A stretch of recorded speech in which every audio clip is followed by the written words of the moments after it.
So it is always a pleasure to be associated with uh, the kind of activity which IKS undertakes in Assam University. I am happy to I'll be happy to be uh, interacting with the participants. So today I will be speaking, as Dr. Chakravarti has announced, on consciousness and on the materialist theories of consciousness. So my aim will be to find or to show why the materialist theories of consciousness, which are many in number and which are very dominant in the present scenario, really do not explain what consciousness is and why consciousness is there at all in the universe. All these issues we shall discuss. And at the end of the lecture, we will have questions from the participants, and I will be happy to answer their queries. Friends, let us begin with the idea of materialism itself.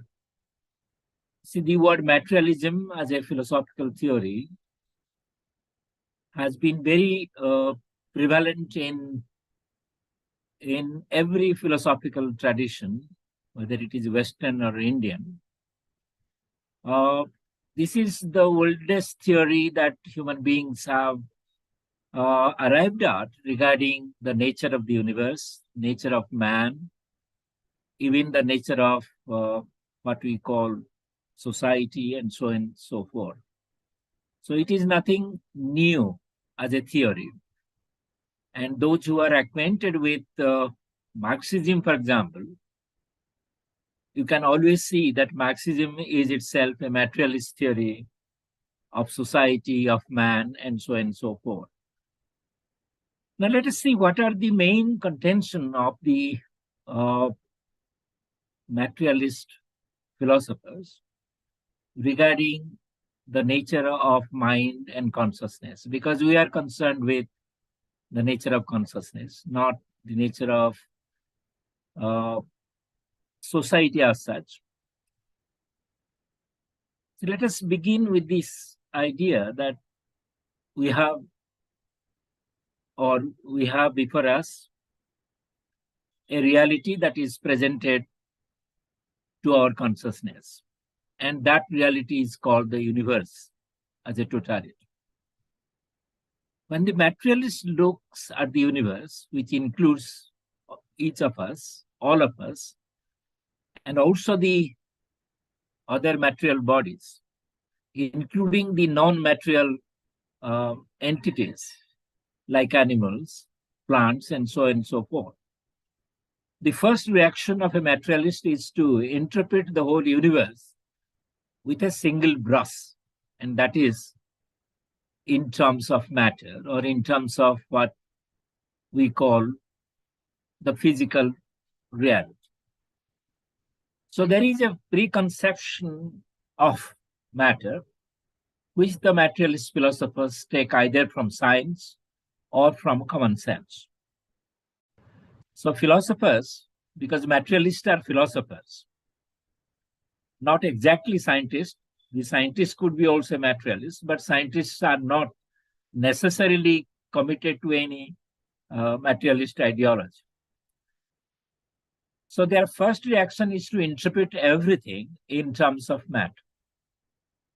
So the next question which usually comes to them and also to us is, what is this matter? Why they have chosen matter to explain the whole universe? They have two sources for the concept of matter. One is common sense. Common sense says that there are things which are not living, like the computer before me. It is not a living entity. But the person who is speaking before the computer is a living entity. For example, I am a human being, and all of you are, even according to materialists, they will admit you are all human beings. Not only that, there are other subhuman animals or non-human animals And we must not forget the large plant world around us, the trees and rest of it. Now, for them, this commonsensical notion of matter, this notion of matter comes from common sense. And common sense says matter is that which is not living, which is not conscious, which is there, but it doesn't speak, it doesn't think, and it is that which is in space and time, but doesn't do anything like the living entities, like human beings, for example. So the second source for them is from science. As soon as the 17th century science arose, the philosophers took, along with the scientists, the idea that the universe must be something made of matter. And matter was interpreted in terms of extension, that is the attribute of matter, the matter as a substance. And it is extended in space and time. So that was the earliest conception of matter, which the 17th century scientists developed. And philosophers took it as their conception of matter. So modern science, which started with, say, 17th century onwards, with Galileo, then Newton, and many other scientists came, that is called the classical period of science, or physical sciences mostly. They took this idea of matter as a substance which is not living, which doesn't have a mind, it doesn't have a consciousness. So the materialists took upon this idea and started extending it throughout the whole universe. This is their first attempt to interpret the whole universe, the whole reality, in terms of a single concept. So it resulted in what we may call materialist monism. It is a monistic theory, and its single principle is that matter is alone real, and everything that we see around us, everything that we know around us, is matter directly or is made of matter. Descartes really put this idea in a more forthright manner, in a more philosophical jargon, that there must be two realities in the universe. One is the matter and the other is the mind. He really summed up what was commonsensically and scientifically available at the time, that there must be two substances in the universe. One, a material substance, with which the scientists agree, common sense also agrees. And the other was really the mental substance. This substance was really Descartes' own terminology. It was Descartes' own idea. The scientists did not agree with Descartes. They thought that the idea of a soul or a soul substance or even a mental substance is not necessary for science. Now, the materialists took the side of the scientists. The scientists believe that you don't require a mind in order to understand the universe. Science is a theory of the universe. Science attempts to understand the universe through observation, experiment, and rest of the scientific methods. So the materialist, as a philosopher, took the side of the scientist and said that the whole universe is a huge material body and which is extended in space and time. So the materialist took the scientific attitude towards the universe and got the result that the universe could be interpreted in terms of matter and matter alone. Here, common sense didn't agree. But the materialist thinkers really poo-pooed really common sense. He said common sense has no locus standi. And science is the model of our knowledge. Science is all. Common sense doesn't matter. So the materialist philosopher took this one-sided view that there is only material reality around in the universe, and what appears to be mental in character, or what appears to be a living being, like human beings and also other animals and plants, they must be made out of matter. So this is where they really differed from common sense. And whatever they said really went against common sense, but they did not care for common sense. They thought science is everything, and that can explain what reality is. So philosophers don't have to do any extraordinary job. They can follow science in toto. So philosophy became scientific for them, and that became a dogmatic belief on this part of the materialist thinkers, that science alone is our savior. Science alone gives knowledge, and rest is really out of reckoning. So these people, this kind of philosophy merged themselves with the philosophers who believe that the whole universe must be a physical universe. But the scientists did not care for themselves, because scientists themselves are human beings, and they have a mind, and they have consciousness. Scientists didn't bother. They investigate what the material body is. Physics, for example, is concerned with the structure of matter, the structure of the material universe. But they don't bother about whether they have a mind or they don't have a mind. That is not their concern. But it is the materialist really went ahead and said that even the scientist himself, who is experimenting and observing, is also made of matter. He has a so-called mind, but mind is nothing but some kind of a material entity. It is the mind, they say, it is, as in modern parlance, mind is nothing but the brain. So what is the question of mind? So brain will do, and brain is a material object. So this is how materialism really came on the scene with a full vigor, having science on their side and having their own permanent or convictions that the universe could be physical in toto, that the universe could be nothing but a physical reality. This is where we encounter materialism as a serious challenge, not only to common sense, but also to science and also to philosophy itself. Because materialism is like somebody who is sitting on the branch of a tree and is also cutting it. Look at the paradoxical situation of a materialist thinker, a hardcore materialist. I am thinking of somebody who could argue that everything is material in nature. I am taking that man as, or that philosopher as my point of attack. He will say, he's like the man who is sitting on the branch of a tree and cutting it. He is a mental being. He is thinking. The philosopher is thinking being. And philosopher is also conscious being.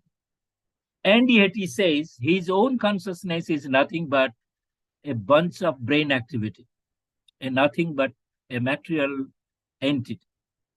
So the philosopher goes to the extent of saying that he himself or she herself is a physical being. Yes, if that would have been the whole story, then materialism would have been a very successful story. But that is unfortunately not. First of all, it denies the very reality of common sense. Common sense says there are not only living beings, also there are non-living beings. So material bodies are around us, but there are also living beings who are non-material. That is common sense.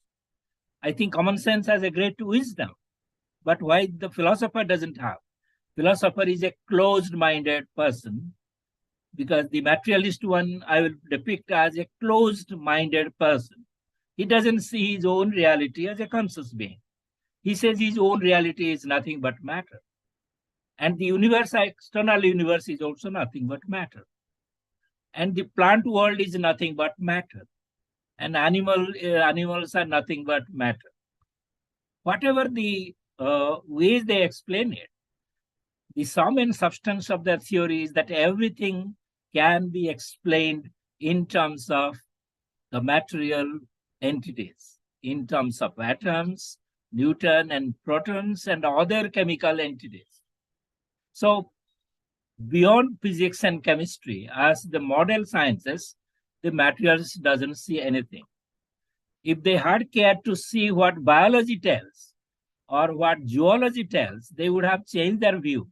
But they do not want to see anything beyond physics and chemistry, because that is their model sciences. And that is why the materialist comes to view the universe, including human beings, in a very peculiar, in a very non-commonsensical way, in a very closed-minded way. Now let us come to their basic theories. That is what I will try to explain before you. Two principles they adhere to. One, what we will call the physical closure principle. According to this principle, the whole universe, the whole reality in that sense, the whole world is closed physically.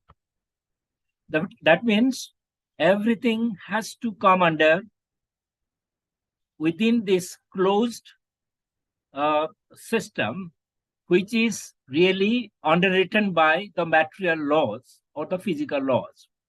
So the universe is a system in which all the laws that are operative are physical laws. The laws discovered or to be discovered by the physical sciences. This is called the closure principle. It is closed only to physical entities. Sorry, it is closed within the physical entities, and it doesn't open itself up to admit anything non-physical, including our mind, let alone the soul. Even the mind is not admitted. What to expect from them? Will they allow a soul? No. They are against soul. Even they are against mind, because they do not see any reality called mind apart from the material entities within the universe. So the closure principle is the basic principle which they adhere to. The second principle is the principle of reduction. And the second principle says that everything that appears to be non-material or non-physical, like mind and consciousness, can be reduced to physical entities. So this principle is so vital for them, because apparently there are conscious beings in the universe, including the philosophers themselves. And therefore, they have to apply the principle of reduction. That is, according to this principle, everything that is non-physical can be reduced to physical. Everything that is non-physical can be reduced to what is physical. So ultimately, it is reaffirming the closure principle, but in a roundabout way. Now let us look at the way they appeal to the second principle. The second principle is a very dominant principle which is accepted by almost every physicalist or materialist philosopher in the contemporary philosophy of mind. The 20th century philosophy of mind has been bogged down with the second principle, that is the principle of reduction. Now let us look at the negative side of both the principles. If the universe is physically closed, then the question will arise, how do you account for the presence of consciousness? The universe is not without consciousness. This will be revealed by both common sense and also by science. What does the science of psychology tells? Psychology is not physics, psychology is not chemistry. Psychology is the study of human mind and consciousness. Even a scientific study of human mind and consciousness will be called a scientific psychology. What does the psychology will tell, or what does psychology tell about consciousness? Does it affirm consciousness or not? So, in a sense, the closure principle is denied by or invalidated by the sciences themselves, like the science of psychology. Let's take the science of anthropology and science of, say, sociology. How do they treat human beings? Do they treat human beings as some material bodies, or do they ascribe any consciousness to them? If there is no consciousness, how can there be a society of conscious beings? Similarly, if human beings do not have a mind, how do they build a civilization? How do they build their houses? How do they build a computer? How do they build an aeroplane? So these sciences themselves disprove the closure principle. The universe, according to a point of view to which I subscribe, it says that the closure principle is really a result of a closed-mindedness. You are only seeing part of the reality. You are not looking at the other parts of reality. So there cannot be any closure principle as such. The universe is open. It is not closed physically. Even if there are material bodies, like the galaxies, like the planets, like the Earth, yes, there are material bodies, but that is not enough, or that is not all. There are human beings on the Earth, and it is human beings who are engaged in a war. So material bodies will not be engaged in a war. It is the human beings who will be engaged in a war. And these warring individuals or nations are all led by conscious human beings. War is a conscious activity. Killing somebody is a conscious activity.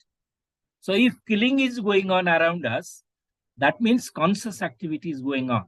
Though it is a bad activity, but consciousness is innocent of this.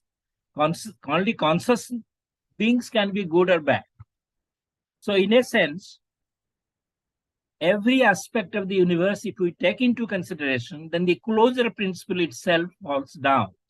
This is the most dogmatic principle ever materialism has adopted.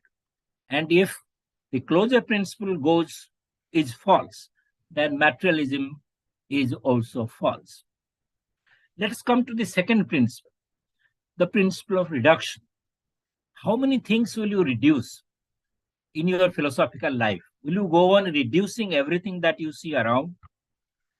How will you reduce a human being to a simple brain cells? If we go by the modern cognitive science and neurosciences, we'll feel as if we human beings are nothing but only brains. Only brain, we are the result of brain activity, and there is nothing in us excepting brain activity. What a false theory is it? If you reduce a human being to brain activity, to his body, for example, how will it look? How will you really treat a human being?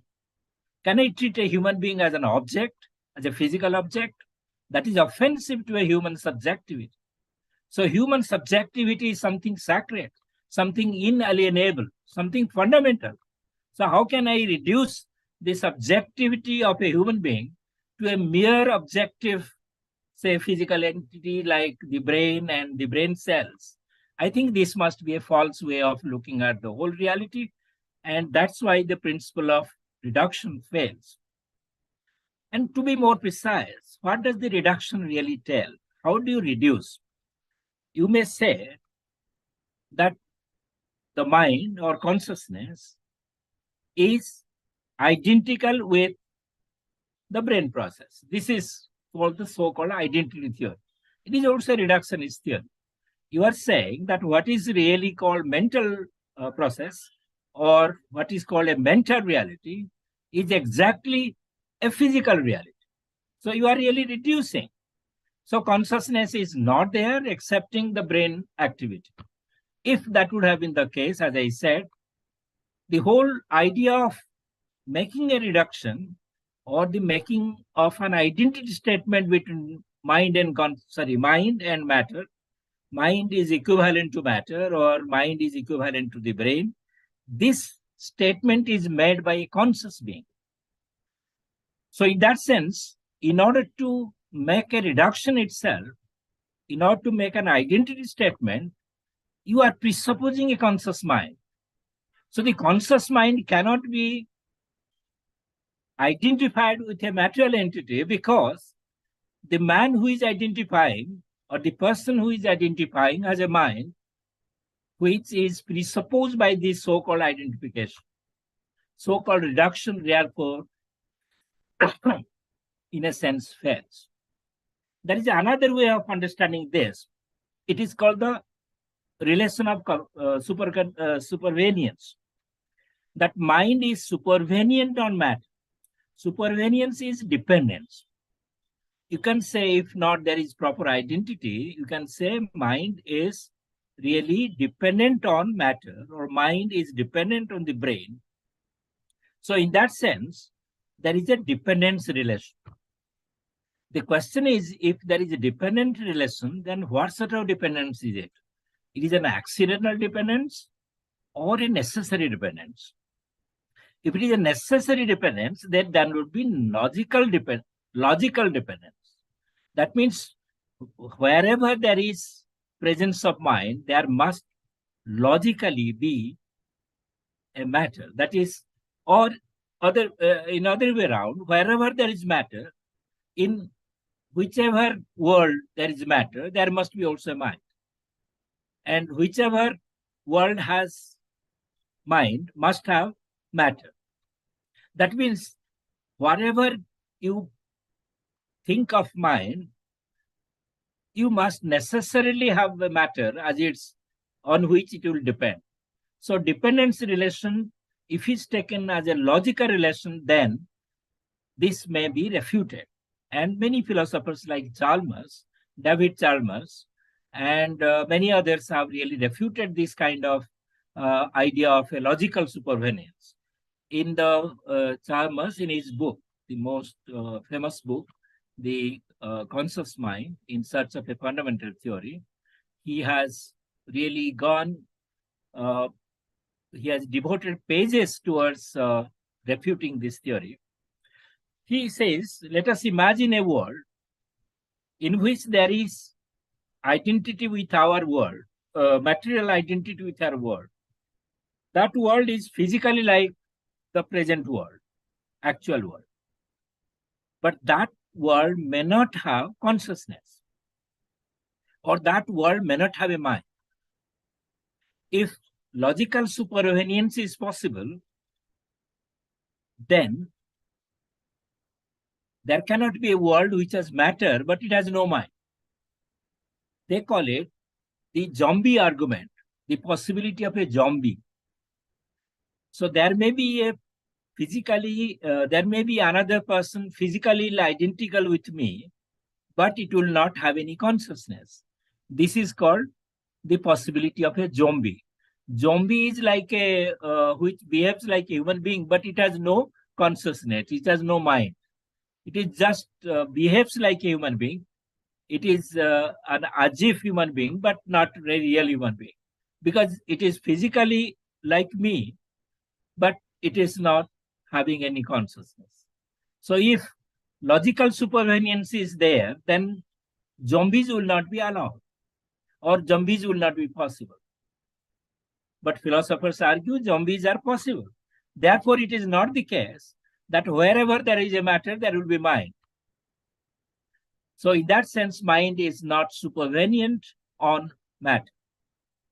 If it is an accidental relation between matter and mind, which is prevalent only in the real world, then what is that relation, one will ask.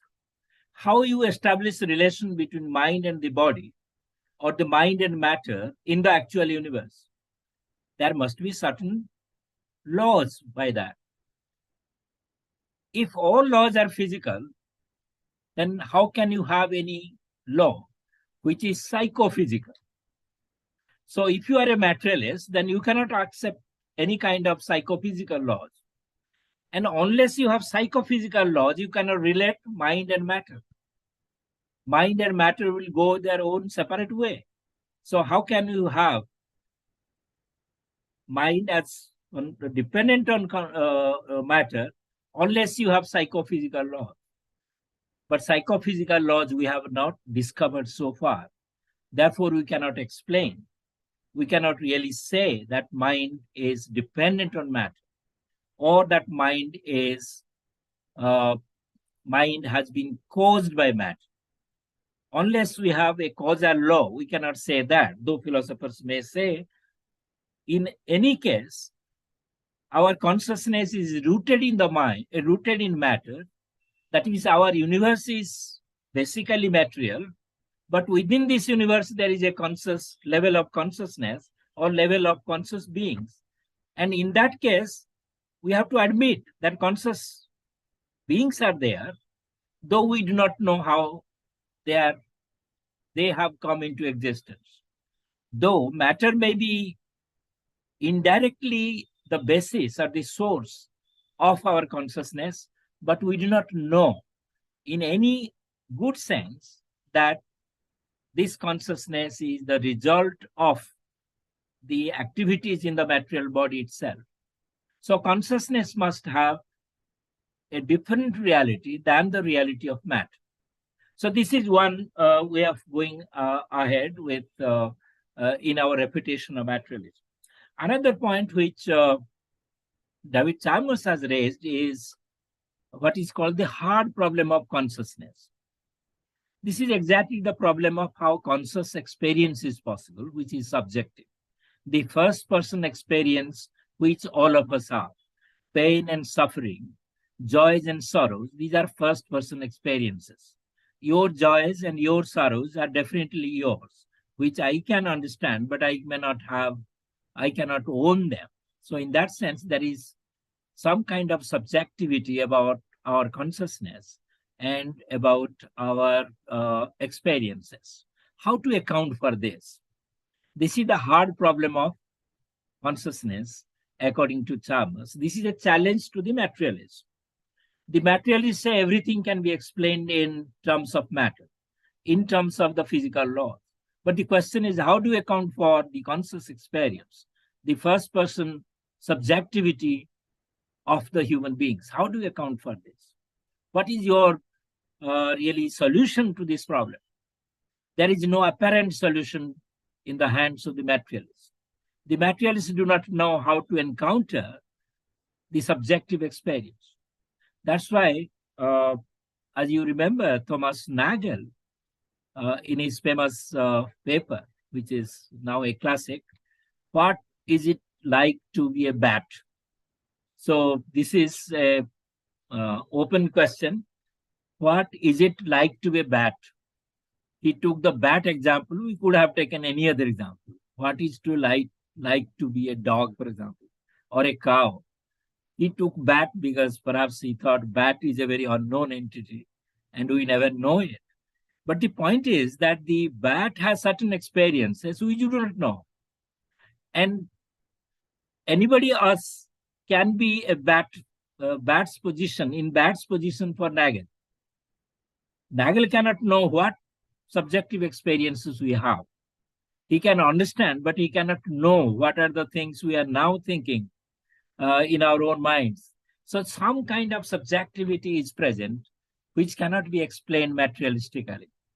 There is no method by which we can say that subjective consciousness is exactly a byproduct of our the brain activities. If brain activity would have been sufficient to explain our subjective experience, then how does it happen that the same brain has at one time sorrow and another time joy?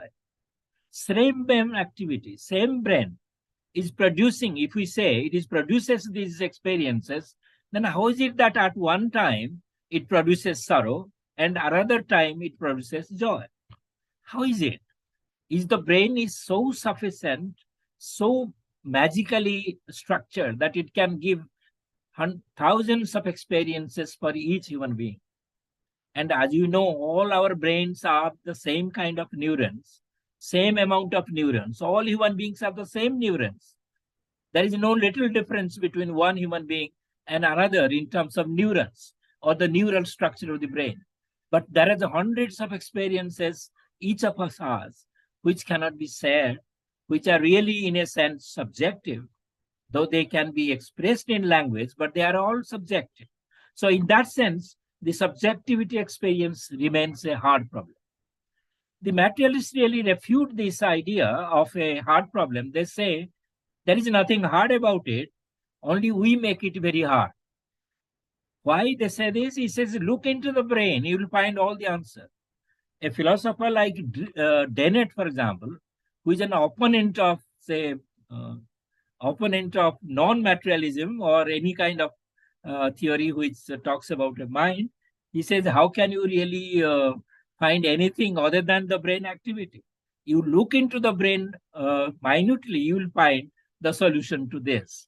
So this is one really sad story of the materialists. They cannot explain many things, like how subjective experience is possible.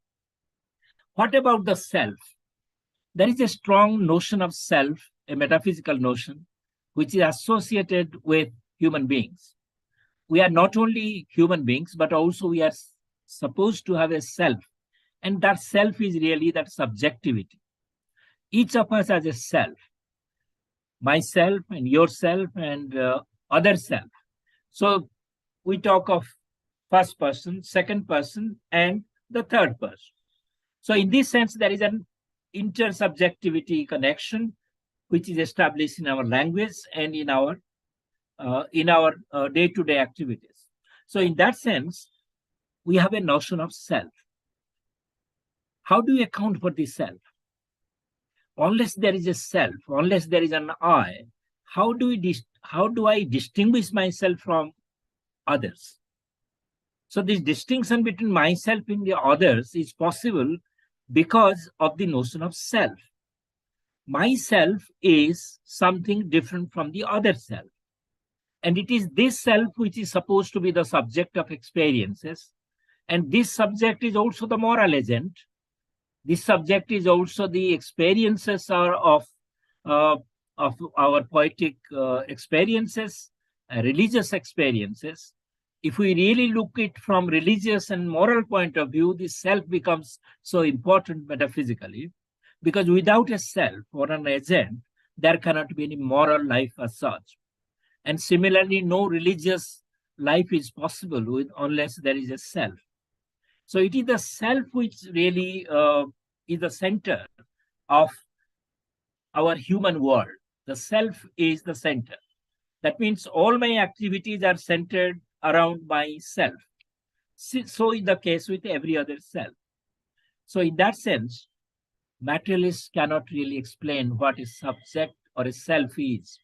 Self becomes, according to him, is nothing but a caricature, nothing but a kind of a fiction.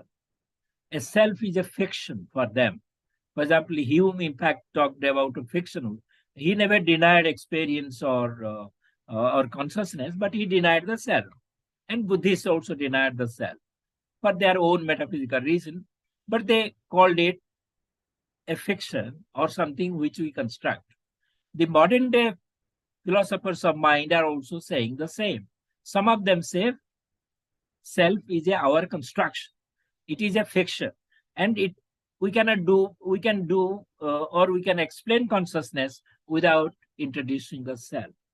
But the self remains a very fundamental reality for any metaphysical inquiry. So we do not have to go to Vedanta to underscore the fundamental character of the self.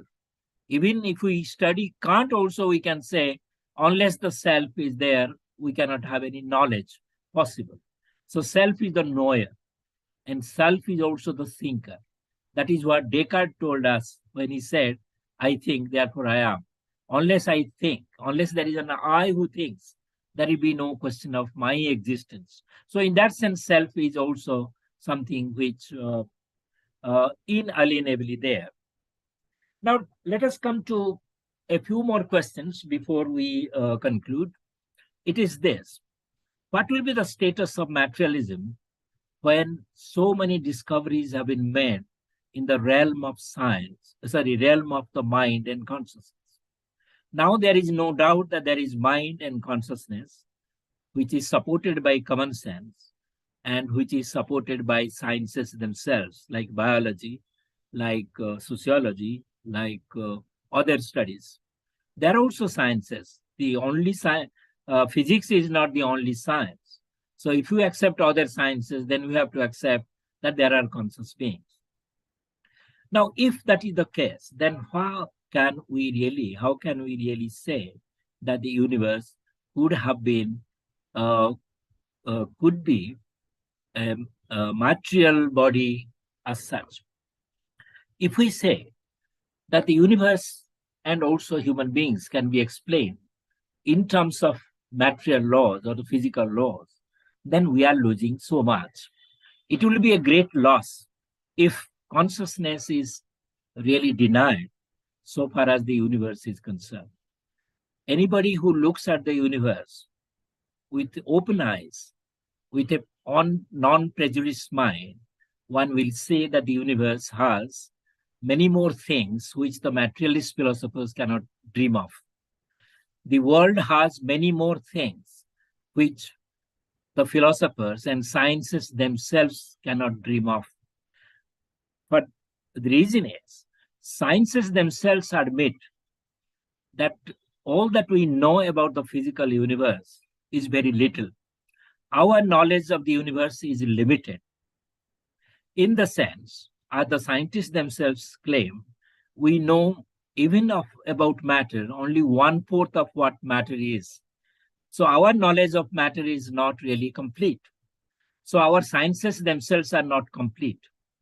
So the universe cannot be really described only in terms of one kind of a scientific theory, the theory of everything. If physics claims to be a theory of everything, then it has to really include everything in the universe. And that everything will include the human beings and other conscious beings. So it has to introduce mind and consciousness into the universe. So whether the physicalists like or not, philosophy as a whole will force the physicalists or materialists to look beyond their own matter and to see that the universe has non-material entities as well. So that means we have to expand the horizon of our understanding. That means our understanding cannot be closed under certain dogmas, and that will be a serious loss to even philosophical understanding of the universe. That will be it will be a great loss if we go by materialism. Another point which we must take note of is the universe is not just material entities. Our common sense says that there are many other things like values, like meanings in the universe.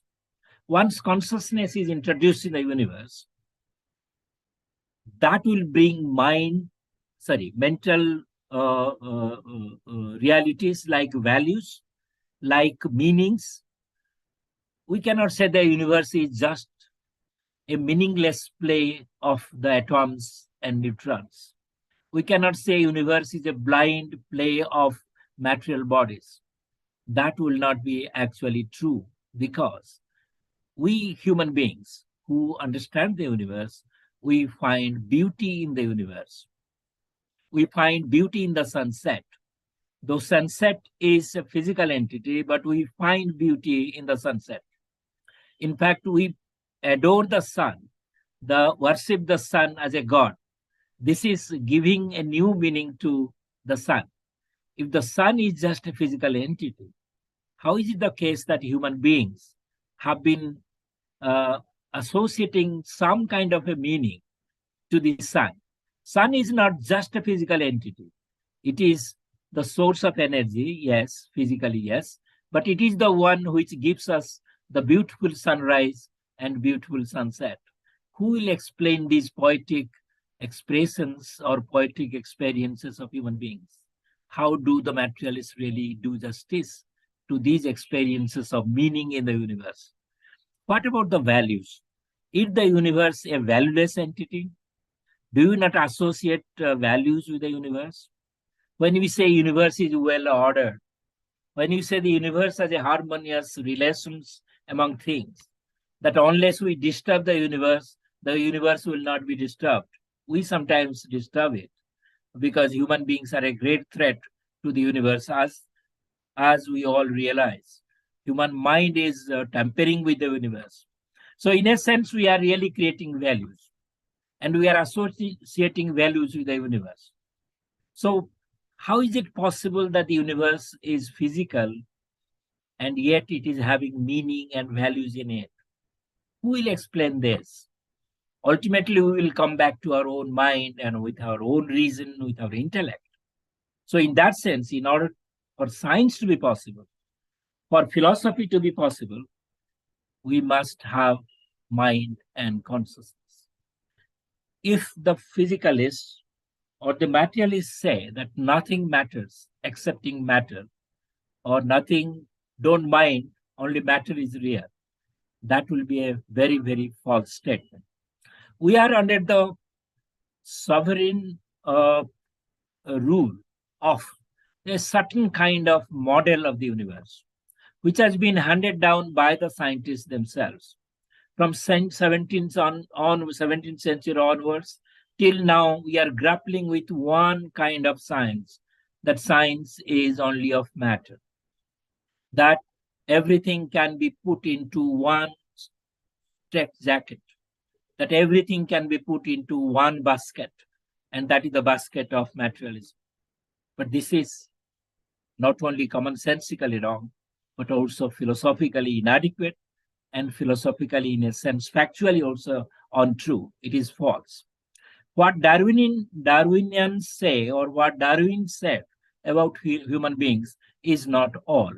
Darwin could have explained the evolution of human beings in terms of, say, natural laws of selection. But human beings are not always bound by the laws of selection. We also make changes in our own behavior. We also make changes in our own interaction with the universe. Human beings do not evolve on the Darwinian lines in a trajectory given by Darwin, that first the animals, then the human beings. Nothing of this sort happens. We do not know how human beings come into existence. But there is no doubt that human beings must have come in a process of evolution. There is no doubt about it. But have you ever seen any scientist or any Darwinian say when the human mind evolved? Or was human mind already implicit in the very evolutionary process of the universe? We do not know. When did the human beings started building a civilization? We do not know, because no physical laws are prescribed, no evolutionary laws are prescribed by which we can know when the mind arose and when consciousness arose. And as we shall see tomorrow, when we discuss Aurobindo, there will be a greater challenge given to materialism. We do not know when a human being will have a far superior intelligence. We do not know. It is a possibility, but the possibility cannot be ruled out. If Darwin would have been the last word, so far as the evolution of human life is concerned, then perhaps we would have stopped at being civilized at all, or we would have stopped at being more than a little monkey. We would have really stopped evolving after a certain time, but that is not the case. The evolution process is continuously on, because the universe itself is an open universe. So the fact of the matter is that the materialist theories of consciousness have really the universe, they have really explained the universe in a very wrong way, and in a very inadequate way. And I think if we take all the facts into consideration that are at our disposal, then the materialist theories are definitely false. If not, they are outright absurd. So with this, I should uh, stop talking more. I will listen to you all, and I will try to explain or try to answer your queries. Thank you very much.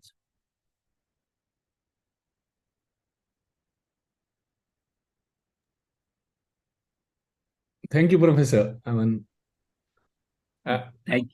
As usual, it is worth spending time with you, listening to you. It is a strong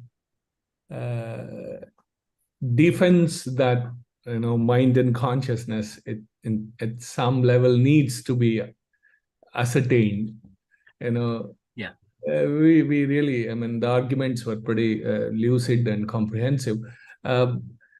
The participants can put their questions in the chat box. Sir,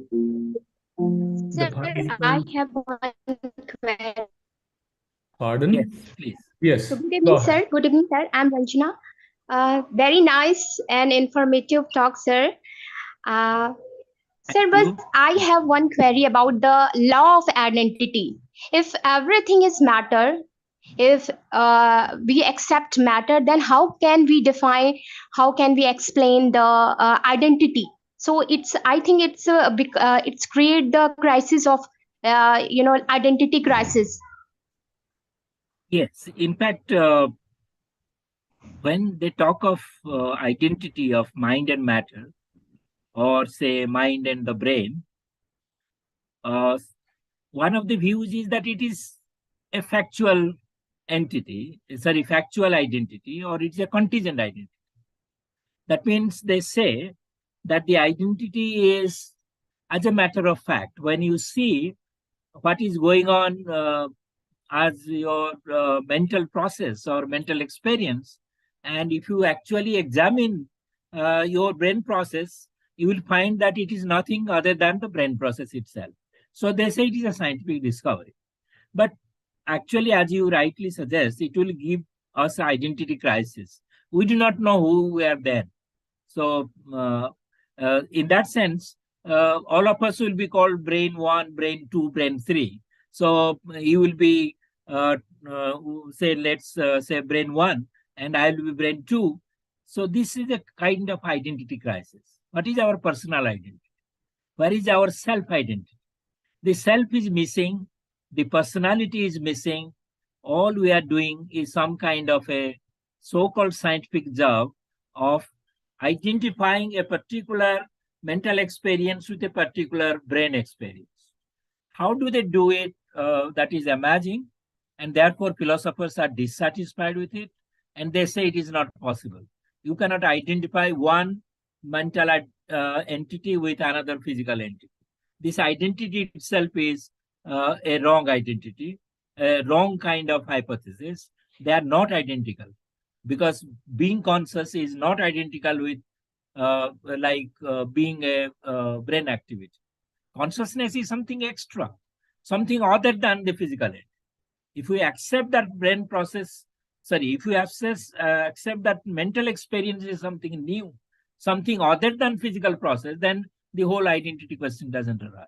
So identity has really been thrown out by many philosophers, though diehard materialists will be always talking about identity. So, but that is a very kind of absurd theory, as I can find. Okay, thank you, Ranjana. Thank you. Thank you, sir. Thank you. Yeah, as you have rightly pointed out, it seems materialist philosophers are more serious in denouncing consciousness and mind than scientists themselves. Probably yes, scientists are sometimes silent, and sometimes they say that we do not know much about consciousness, but at least, philosophers are in the forefront of taking up the job of the materialist. That's interesting. Yes. Yeah. Sir, that's why, sir, scientists declare brain dead as a death. Brain death, sir, is as a Yeah. death. Brain. But brain death, sir. Brain, if your brain is dead, that it's mean that you are totally dead. Okay. Yeah. Yeah. Brain dead. Okay. Okay. Yeah. So, but actually, this is not the case because human beings as a whole, if we take, is not just the brain. Now, But you see, sir, human being philosopher is accept na, sir, but scientist, okay. Yes. yes. Please tell. Sir, a philosopher, scientists accept brain dead, but I think philosopher cannot accept. Yes, scientists even may not accept. Scientists are not materialists. All scientists are not materialists. The philosophers who claim themselves to be materialists go beyond even science. See, science will tell about what the brain is. That is called the neuroscience. But it will never do any kind of identity job. That is a philosopher's job. Whether it is identical with brain process or different, that is not material to the scientist. It is the philosophers who do this wrong job of identifying the mind with the brain. That is a philosopher's mistake. Even common sense doesn't allow it. I am not my brain, though my brain is doing everything. But what I am talking about uh, is not stored in my brain. There is something else is happening in me at this moment. It is not just the brain which is there. Of course, without my brain, I cannot be here. That is true. But if we identify myself with the brain itself, I think that will be an absurd thesis. Okay, sir, I think it's mean it is a categorical mistake. Yeah, it's a philosophical mistake. In philosophy, we say it is a mistake. And we also go to the extreme say it is false. Because you cannot really demonstrate that this is true. Within this context, how are we looking at, Dr. Munmun also often refers to the minimal self, maximal self. Yeah. Within the context, are we identifying consciousness with the minimal self? Yeah, yeah. In fact, Dr. Chakravarti has written on the minimal self of our Dan Jahavi. Yes. Yes, that talk is there. But, minimal self presupposes the maximal self. Unless there is a maximal self, how can you talk of minimal self? You see, what is minimal for me could be maximal when I look at it from a different point of view. For example, ethics demands a maximal self who can take responsibility for his or her action. So unless as an agent, I am a full self, not a half self, or a minimal self will be like little self. Unless I take a responsibility for my actions, I will not be a moral agent. But what that minimal self for Jahavi is that this is just your experience is a first person experience. So there is a sense of self there. That is minimal. He doesn't want to commit himself to Husserl's notion of self. They want to divert from Husserl because Husserl talked about a maximal self called the ego, the transcendental ego. And these people, the later phenomenologists, don't want to commit themselves to Husserl's idea of a self for their own metaphysical reasons. But I do not find that metaphysics prohibits anybody from having a maximal self. Vedanta, for example, will have a maximal self. There is nothing called minimum. Either it is a full-fledged self, and in fact is identical with the universal self. How can a minimal self become universal self? This extension from myself to the universal self is possible. And that is what Vedanta has shown. So if that is possible, then minimal self is really so minimal that we cannot take it serious. Yeah. that, yeah. So Dr. Chakravarti should agree. Yeah. She guided a thesis on minimal self and Jahavi. Yeah. I saw her paper, which is published in this IAS journal. Yes. She didn't agree. I know she didn't agree. Yes. But this talk is going on because maybe Dermot Moran himself will suggest a minimal self. I don't know. But Dan Zahavi is the defender of the minimal self. Yeah, today after your talk is Dermot Moran is Yeah, speaking. Dermot Moran. Yeah, he's a great phenomenologist. Yeah. I have read his books. Yeah, yeah. Sir, I have a query. Sir, Yeah. first thing is regarding minimal self. I just want to, say one thing that I think the reason why Zahavi accepted this and the idea of minimal self, as you said, he was a follower of phenomenology, but still he didn't try to, accept that transcendental subjectivity of Husserl. Yeah, He correct. Yeah, it was doesn't. not. Yeah, that's a reason one. But at the same time, he contested very strongly the no self theorists, the so-called contemporary thinkers who are like contemporary Buddhist thinkers who are very Yeah, strongly yeah, yeah. rejecting the very idea of self. Yeah, no self Then, theory. yeah, then Zahavi was also not ready to deny that there is no self at all, or there is no subjectivity or subjective experience, and that's why he denied to admit the very distinction also between self and subjectivity.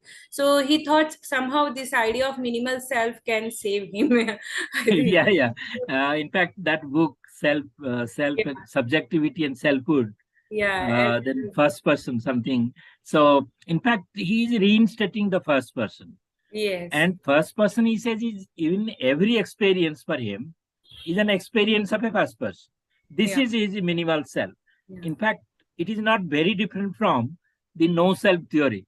In Hmm. fact, no self theory was a denial of maximal self. Mhm. Why Buddhists should deny in minimal self? They have Mhm. no reason, because for them self is the storehouse of desires, and desires are the cause of bondage. So we must deny it. But the minimal self cannot have anything, because it is so minimal that he cannot have even desire. Mhm. So let alone having any kind of strong desires. So in that sense, uh, no self theory in that sense will be closer to minimal self.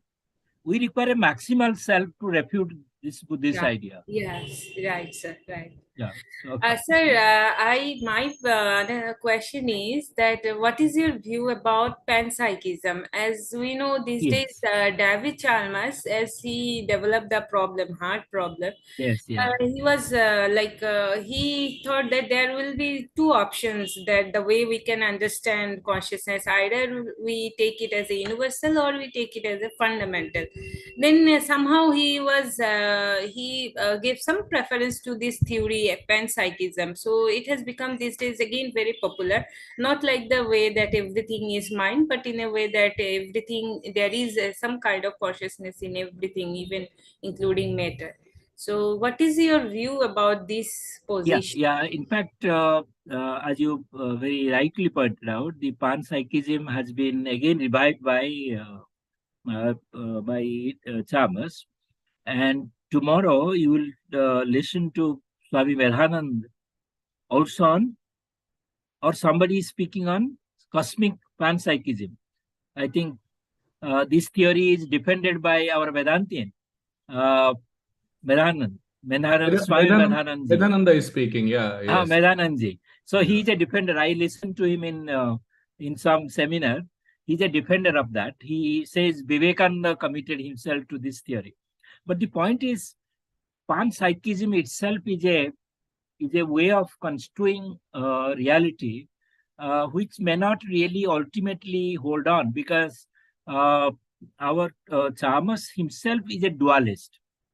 He says conscious experience is there, but also there is the mental functions, which have the information content.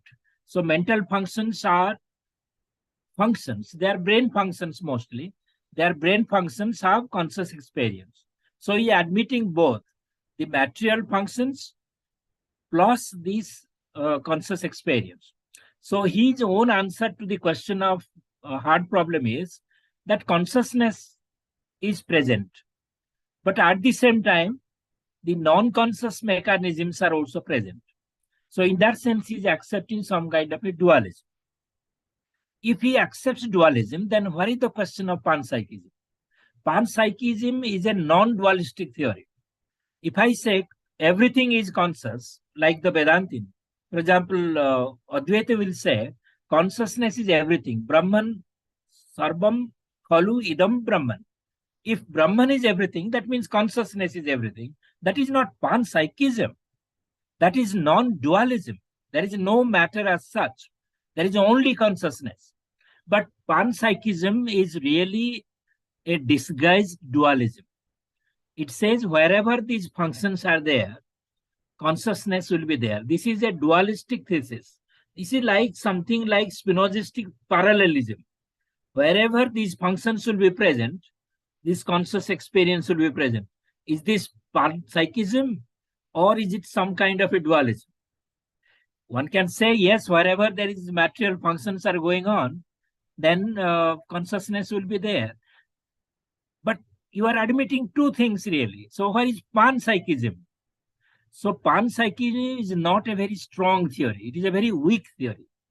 The strongest theory will be non-dualism, that there is no matter as such.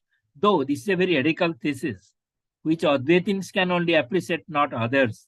But the point is, panpsychism is nothing but a weak thesis. It is some form of a dualism. You are accepting consciousness as a fundamental reality. That is true. Dr. Chakrabarti also pointed out that it's a fundamental reality. But that is not the only fundamental reality. There is another fundamental reality called matter. So brain is accepting.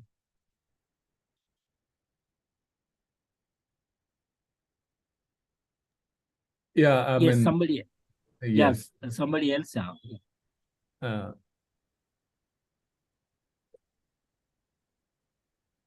So the safer, Professor, the safer way for a Vedantin, the safest way is any ism that comes from the Europeans. I started saying that's not Vedanta without even listening. I don't know. I have developed a mechanism. These days, anything that the students bring up, whether it is epiphenomenalism, David Chalmers' problem, anything they say, I said, without even I before attempt to understand what that is, I said, no, this is not Shankara, this is not. Yeah, of course, they have their right to say so, because they are also good researchers and they are, in a sense, very scientific-minded researchers. But the point is, there are certain things which why do they deny? Now, if Descartes has told the right thing, that there must be a mind, even for a universe to exist, there is a universe, but there is also a mind to see the universe, to observe the universe, and materialist is saying just the opposite. It says no mind is necessary. So, in that sense, they are really flying in the face of common sense, and also science also doesn't endorse it. So in that sense, one has to fall back on Vedanta to get inspiration, because it is the only system which says reality is fundamentally conscious.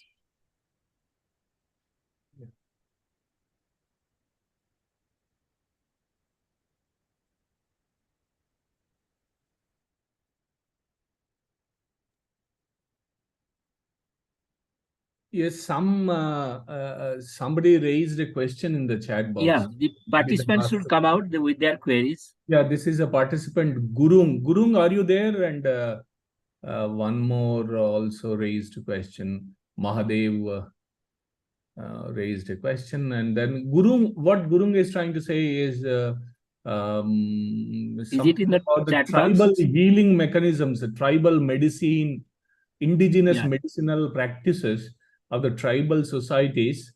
They have been healing for a very long time. And if there is only an idea of matter, it's not how they work. They heal by communicating with animal spirits and plant spirits, and there Yes. are other elemental spirits, and then they Yes. believe that there is consciousness in everything. Yeah, Yes, in fact, this is a part of some traditions to accept different spirits, plant spirits and animal spirits. You see, I sympathize with their practices. I do not believe that their practices could have been entirely absurd, though modern science will say they're all illogical, unscientific. Now, when they say plant has a spirit, all that they mean is the plant has a life. The plant grows in a certain way. For example, every plant looks towards the sun for receiving sunlight. Plant behavior, if we observe, we find a lot of similarity between uh, animal behavior and plant behavior, in the sense both search for food, both are in search of sustainability to survive. Plant also want to survive, just as animals do want to survive. If that is the basic instinct of life, then life is present everywhere. So I think the tribal practices depended on this intuitive understanding of nature. Their understanding of nature is commendable because they found life even in the plants and even in the so-called in the animals also. Whether they went to the extent of saying that the mountains have a spirit. In fact, in our tradition, we worship the mountains. Why? Mountains doesn't have a spirit like human spirit, but we ascribe spirit to mountain. That mountain has a life. Now the modern environmental philosophers are realizing that even the natural bodies have their own life. Water has its own life, it has its rights, and mountains have their own life and their rights. So how can you say mountains don't have life? That's why if I ascribe any godliness, Himalayas were called gods. Himalaya was a god. That is the father of Parvati. Why did you do this? What did our imagination say in those days, Puranic imagination? Do you think it is all false? No. It is an extension of our imagination. We ascribe spirit even to the mountain. And that shows that human mind is so fertile. Human mind is so imaginative.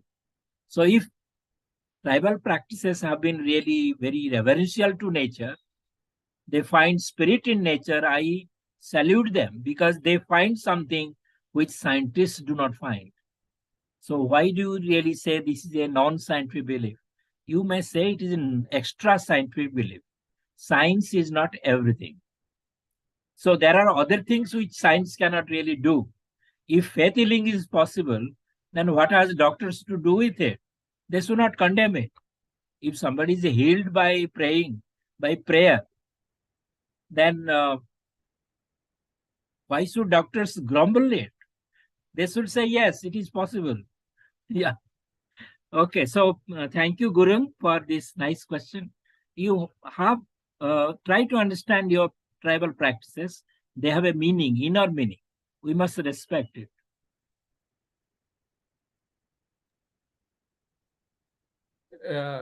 Dr. Moon, Tenzin, you can raise the question. This is the last one before we thank the professor. Tenzin? Okay, am I audible? Please, go ahead. Yeah. Yes. Thank you, sir. Thank you. Brief. Sir, I just want to ask that when you are talking about materialist, in Indian philosophy, we call like Charvaka as a hardcore materialist in Indian philosophy. Yeah. So I just want to ask, like, both in Indian philosophy and both in non-Indian philosophy, that how do they perceive as a body? Like when they are saying like mind is dependent on a body, what type of body? Is it an element, wave, or just a gross body? We like saying like brain or something, or particle is still saying. And then the another thing I want to ask is like when you're saying like Vedanta say everything is consciousness, like you just said a few minutes ago, like Vedanta everything is consciousness, like Brahma.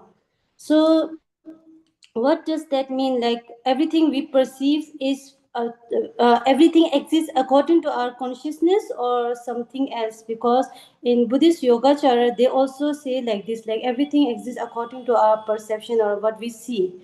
So these two are my queries. Thank you, sir. Yeah. Very nice question, though it is not very possible to tell in a few words. You see, Charvakas are materialists. In fact, they are epiphenomenalists. They say mind is there, but it is causeless. It is causally powerless. It cannot do anything. It is as good as inefficient entity. It doesn't do anything. So for them, they are very much reductionist, but they find that somehow they accept consciousness, but it is not a full reality. So Vedanta goes headlong against these Charvakas. In fact, the Charvakas are very, very envious of the Vedantins, or they are very, they take them as their enemies because Vedantins say everything is consciousness, which the Charvakas don't accept. But Vedantin point, as you rightly suggest, is that when they say everything is conscious, all that they say is the consciousness is a fundamental reality. That is the reality. Rest of the things can be understood in terms of consciousness. So they do not deny matter. They do not deny anything else. They only say matter could be understood only in terms of consciousness. So that is the Vedantic view, that matter is there. The material universe is there, but it can be understood only in terms of consciousness. So consciousness is a fundamental reality. There cannot be two fundamental realities. If you say there are two, then you will be a Cartesian, a dualist. But Vedantins, at least Advaitins, are not. So in that sense, they accept one fundamental reality. I think that is a better hypothesis because that gives one principle through which you can explain everything. Consciousness should be the fundamental reality according to them. Buddhists also, the Yogacharyans are also accept this, that consciousness is the fundamental reality. All that you call matter is a configuration of consciousness, is a projection of consciousness. So there is no material body as such, unless there is consciousness. So there is a lot of similarity between Yogacara and Advaita, but they are not identical. But even then, consciousness is accepted as fundamentally real. So if we accept the absolute reality of consciousness, then everything else could be explained in terms of consciousness. But the materialists really did the opposite. They took matter as fundamental and tried to explain everything else in terms of matter. That is why they failed. The Vedanti will not fail because you can explain why there is matter. Unless there is a mind, how can you talk of matter? Who talks of matter? I mean, only the human mind talks of matter. Only a scientist talks of matter. Animals don't talk of matter. So matter is our idea, our concept, is our mental projection really. In a sense, consciousness is fundamental. And from that principle, we can explain everything else. Okay, thank you for this. Thank you, sir. Thank you. I mean, Shailendraji, very brief because we will move on. Shailendraji. It's a very simple, brief question, sir. If time doesn't allow, you may reply me differently. Please. That's the question is very simple. That why are we different? Are we different from what? With From each From each conscious, other. From with each other. each conscious entity. Okay. why are we different from animals or from material bodies? From you may say why the different with each other human beings. Let us make it more. Yeah, we are all different by because of our natural endowments, because of our own self. Your self is not myself. That is the basis of my difference. But at the same time, yourself and myself have much of in common.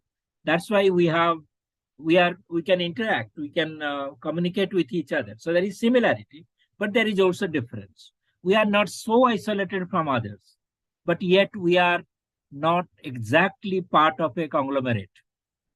We form a society, but as individuals. So we have our individual personality, individual self, which can go along with the other individual self. That's how a society is possible. So in that sense, we have differences, but also there are similarities. And these differences, what makes us individual selves. And nobody can replace you in the universe. You are so unique. So You are an individual in that sense. You are the one and only one in this universe. Nobody can replace you. So in that sense, you are different from others. This is true of everybody. Okay. Thank you, Professor. Thank you for your time. Okay. And again, probably we will listen to you tomorrow morning. Yeah. Okay. Thank you so much. Please Thank you. stay with us if time permits or whatever your engagement. Yeah. No? Okay. Yeah. Please. Okay. Dr. Thank you. Munmoon, you can invite and introduce, thank the professor and then invite the next speaker. Yeah, thank you so much, sir. Thank you for your time and also for enriching us. We are meeting again tomorrow. So those Thank you who so have much. queries, Thank you. yes, those who have queries, they can raise tomorrow again. Tomorrow morning, 9:30, sir is again delivering the next lecture. So don't worry. Thank you once again on behalf Thank of you. the center and also on my personal behalf. I thank you for being with Okay. us. Thank you very much. Thank you. And now we have our next speaker, Professor Dermot Moran, already have joined. Sir, welcome. On behalf of the Center for Indian Knowledge System, Assam University, a hearty welcome to our fourth day of our IKS workshop on advances in consciousness studies. Thank you for accepting our invitation, sir. And let me take this pleasure to introduce the speaker. Professor Dermot Moran is the inaugural holder of the Joseph Chair in Catholic Philosophy, Boston College. He was previously Professor of Philosophy at University College Dublin. He is a member of the Royal Irish Academy and Institute of International the Philosophy, IIP. Some of his publications include Introduction to Phenomenology, a very popular work. Edmund Husserl, founder of Phenomenology, Husserl's Crisis of the European Science and Transcendental Phenomenology, and co-authored with Joseph Cohen, Husserl Dictionary. His edited works include Husserl's Logical Investigation, Volume 2, The Shorter Logical Investigation, The Phenomenology Reader, then Phenomenology, Critical Concepts in Philosophy, 5 volumes, co-edited with Lester Embry. Then the Routledge Companion to 20th Century Philosophy, The Phenomenology of Embodied Subjectivity, co-edited with Rasmus Thaibo. Then Empathy, Sociality, and Personhood, essays on Edith Stein's phenomenological investigations. Next is Conscious Thinking and Cognitive Phenomenology, co-edited with Marta Jorba and with Anya Daly, Fred Cummins, James Jardine, Perception and the Inhuman Gaze, Perspectives from Philosophy, Phenomenology, and the Science. His research areas include intentionality, consciousness, selfhood, embodiment, sociality, and the life world. Today, Professor Moran is going to talk on the significance of phenomenological method and the Husserlian approach to consciousness and self-consciousness. With these words, once again, I welcome you, sir, and thank you for... Thank you. Thank you very much, Professor Munmun Chakraborty.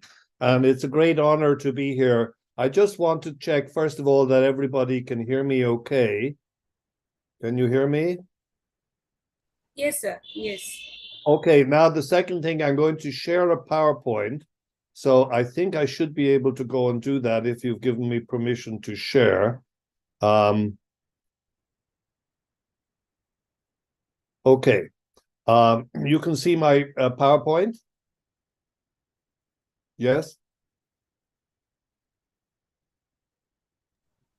Can you see my PowerPoint on the screen? I cannot see it yet. Yes. Yeah. Oh, okay, thank you. Thank you very much. If it can go full screen, yeah, now it's better. Yes. Okay.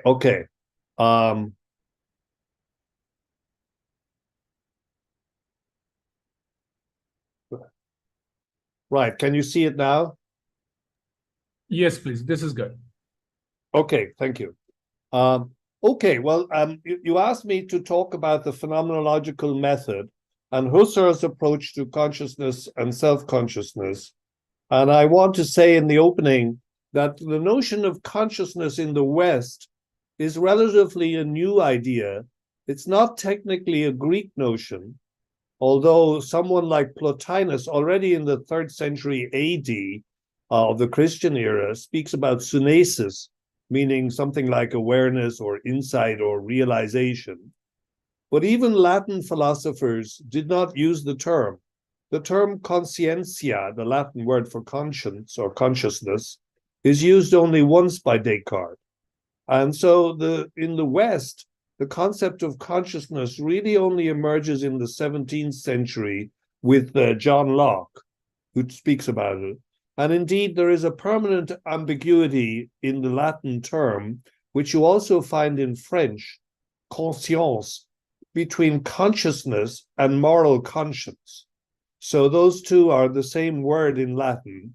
And there was always this notion that there's an overlap between your inner sense and your notion of self-awareness. So in the 17th century, for example, Descartes primarily talks about thinking or thought, pensée, cogitatio. And then when he defines it in his second replies, he says, thought, I use this term to include everything that is within us in such a way that we are intimately conscious or immediately conscious of it. That's the one use of the word conscious. Thus, all the operations of the will, the intellect, the imagination, and the senses are thoughts. I say immediately so as to exclude the consequences of thoughts, such as voluntary movement, for example, that originates in a thought. So here Descartes is the first one really to identify what you might call the stream of our conscious appearances as our thinking or our immediate contents of the mind. And as we know, Descartes famously said that this awareness of myself, self-consciousness, comes about when I say these words, I am, I exist. He writes, I must finally conclude that this proposition, I am, I exist, is necessarily true whenever it is put forward or conceived in my mind. And then he says, this is not a deduction from some kind of syllogism or argument, but it is something self-evident by a direct or by a simple intuition of the mind. So this is, Descartes perhaps was the first one, after you can say he found this already in St. Augustine, but to link immediately consciousness and self-consciousness. The idea being that as soon as I become conscious of my experience, I also become aware that I am conscious of my experience. So consciousness and self-consciousness go together. Now, just very briefly to give you a little bit of the history of this in the West, John Locke famously discusses the problem of how I am the same person from one moment to another. And in this discussion, in the essay concerning human understanding, he defines a person as a thinking, intelligent being that has reason and reflection and consider itself as itself, the same thinking thing in different times and places, which it does only by that consciousness which is inseparable from thinking, and it seems to me essential to it. It is being impossible for anyone to perceive without perceiving that he does perceive. So Locke here also encapsulates that Cartesian idea that when I'm conscious, I'm also aware or conscious of myself as conscious. Now, we all know that David Hume, in reflecting on this idea, claimed that I don't find myself in my stream of consciousness.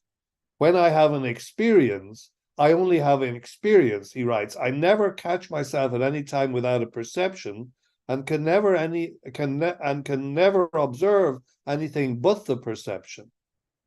So he says, were all my perceptions removed by death, and could I neither think, nor feel, nor see, nor love, nor hate after the dissolution of my body, I should be entirely annihilated. So Hume claims that I'm always conscious of my experiences, but I'm never conscious of the I who is having those experiences. And indeed, Hume thought that our experiences are simply glued together by what he calls custom and habit, and there is no need for an I. So many people in the Eastern philosophy, especially in Buddhism and the no-self doctrine, they identify David Hume as the origin of that. And as we know, Hume caused a great problem for Kant, because Kant thought that Hume was correct to say that when I'm thinking of the stream of my experience, I don't experience the I or myself in that stream.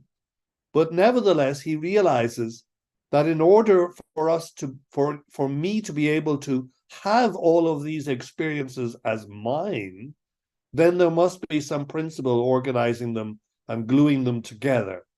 And so in the Critique of Pure Reason, he says, the I think must be capable of accompanying all my representations, for otherwise I couldn't represent something at all. So I won't read that quote, but Kant's solution to the Humean skepticism about the self was simply to say, yes, it's true, you don't find yourself in the stream of your own experiences. When you look into your mind, you just feel warmth, coldness, whatever it is you're thinking about, but you don't find yourself. And the reason is that the self is a kind of formal structural principle that identifies everything as yours. And of course, it has no content for Kant. So it is purely a formal principle. So I wanted to give you those two notions. Descartes' idea that all consciousness is somehow immediate awareness that also includes self-consciousness, and then the contrary idea that we find in Hume, that all consciousness is awareness of some experience, but there's no I or self. And then you have the mediating position of Kant to say, there is an I, but the I is not a content in consciousness, rather it's a formal principle holding together our consciousness. Because it's from that kind of overall basis in the contemporary Western, or sorry, in the modern Western tradition, that the whole discussion about consciousness in the 20th century emerges. And I want to say that it's really in the 20th century that many philosophers in the West turn to a close examination of the nature of consciousness. The psychologists William James and Theodore Lipps especially. William James is credited with the phrase, the stream of consciousness. And also Henri Bergson, and as we see, Edmund Husserl.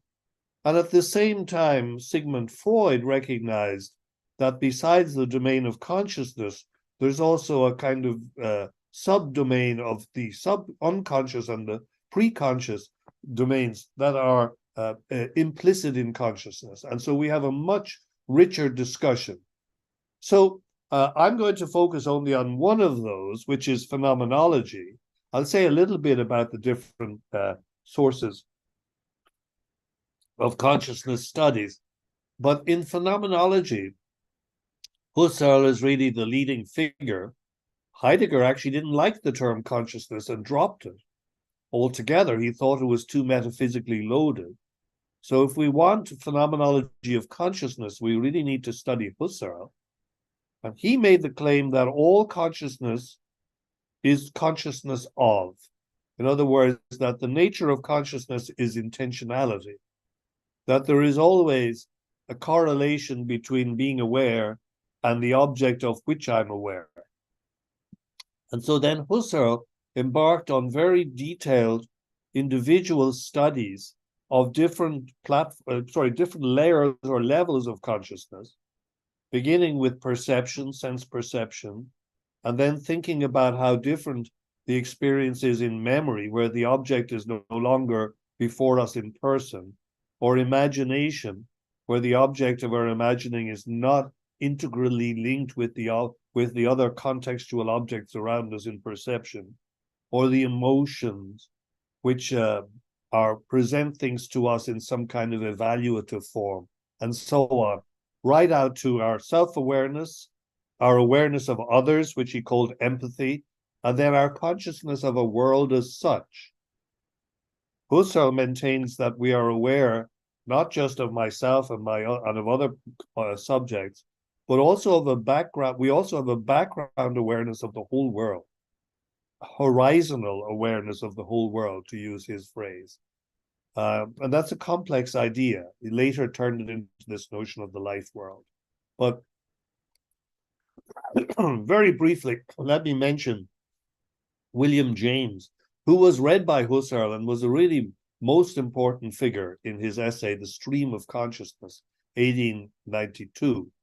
And what he says here is, I think, setting up the stage for what is always the discussion in consciousness. He calls it the fundamental fact. The first and fundamental concrete fact, which everyone will affirm to belong to his inner experience, is the fact that consciousness of some sort goes on. States of mind succeed each other in him. If we could say in English, it thinks, as we say, it reigns, we shall be stating the fact most simply and with the minimum of assumption. As we cannot, we must simply say, thought goes on. And then he mentions 4 characters in consciousness. How does it go on? We notice immediately 4 important characters, and then he goes on to discuss them in his book. But 1, each state tends to be part of a personal consciousness. Within each personal consciousness, states are always changing. Each personal consciousness is sensibly continuous. It is interested in some parts of its object to the exclusion of others, and welcomes or rejects, chooses from among them, in a word, all the while. So this is a kind of encapsulation of the notion of consciousness that we'd already found in Locke, that consciousness is a stream of changing experiences, but it's a stream of changing experiences that's happening in the same self, or same personal consciousness, as he calls it. And moreover, that within that, consciousness has the capacity of attention or concentration, if you like, where it can focus on something as opposed to another thing, and it can move backwards and forwards in this stream. So it's not just subject to the stream of consciousness, but in a certain sense has some degree of control across the consciousness. So that was the beginning in James of a discussion on the nature of consciousness. I'll skip over this. He makes a point that was being discussed earlier in the discussion when I tuned in. Why is it that each one of us is separate and distinct from each other? And his claim is each of these minds keeps its thoughts to itself. There is no giving or bartering between them. No thought ever comes into direct sight of a thought in another personal consciousness. Absolute insulation, irreducible pluralism is the law. In other words, my consciousness cannot be accessed by your consciousness, and so on. So there are separate streams. This is a kind of basic position of William James. I mentioned Freud here just because he was a student of Theodore Lipps. He read him very carefully. He was very influenced by Theodore Lipps's writing on humor and jokes, for example. And Lipps was someone who was teaching at Munich at the same time as Husserl and had a big influence on Husserl's students. It was Lipps who coined the term Einfühlung, or empathy. Sigmund Freud wrote in his dream psychology essay, in the words of Lipps, the unconscious is the larger circle which includes within itself the smaller circle of the conscious. Everything conscious has its preliminary step in the unconscious, whereas the unconscious may stop with this step and still claim full value as a psychic activity. Properly speaking, the unconscious is the real psychic. So this is the claim that consciousness is just, if you like, the tip of the iceberg. And most of our own experiences are in the unconscious. Furthermore, our conscious experiences emerge from the unconscious. I'm not going to say more about that now, but I am going to say that something strange happened in Western psychology, especially in the first half of the 20th century. And it has been called the so-called winter of consciousness studies, because immediately after this great flowering of studying of consciousness in Freud, Bergson, James, and Husserl, you have the claim that consciousness is a fiction and it is a kind of magician's trick, and that if we want to do psychology, we have to deliberately exclude reference to consciousness. So behaviorism became the dominant position, which the claim is that we have to study not conscious awareness, but rather the external manifestation of behavior. So we can't. It started with animal behavior, especially with Watson and others. So the idea was to avoid anthropomorphism. So we don't say in spring the birds are planning to build a nest, because we don't know if birds can plan anything. So we exclude it, and we simply say something like, in spring, birds exhibit nest building behavior. So Watson stated in his famous behaviorist manifesto, behaviorism holds that the subject matter of human psychology is the behavior of the human being. Behaviorism claims that consciousness is neither a definite nor a usable concept. So you have to go back always to behavior, to inputs and outputs, to stimuli and responses. And that form of psychological explanatory behaviorism became ingrained so much that it really dominated Harvard and all the main schools right until the 1960s. You find it especially in the work of Skinner, the psychologist in Harvard in the 1960s. And it was really only challenged by the emergence of computer science. Chomsky was one of the figures involved in this, in the rejection of behaviorism as an explanatory model, and by a return to interest in conscious awareness. And your workshop today is a perfect example of the new interest in consciousness. One of the leading figures in consciousness research today is David Chalmers, an Australian philosopher currently teaching in New York. And he has written a recent article, could a large language model be conscious? Asking this question as to whether ChatGPT or some successor to it could become self-conscious and could in fact become a mind, as it were. And he writes, what is consciousness? What is sentience? As I use the terms, consciousness and sentience are roughly equivalent. Consciousness and sentience, as I understand them, are subjective experience. A being is conscious or sentient if it has subjective experience, like the experience of seeing, of feeling, or thinking. In my colleague Thomas Nagel's phrase, a being is conscious if there is something it is like to be that being. And that's the claim, that there's a unique, if you like, qualitative feel to being conscious.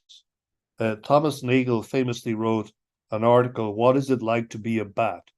And claims that we really don't have access to the bat's way of navigating using echolocation. We can reconstruct a model of how that would feel, but we don't feel it because we're not built like that.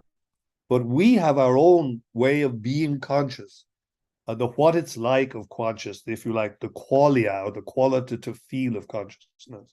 And that has been a strong focus in the analytic tradition that David Chalmers represents. I think personally that's too narrow, because even that definition of consciousness and sentience is really just feeling.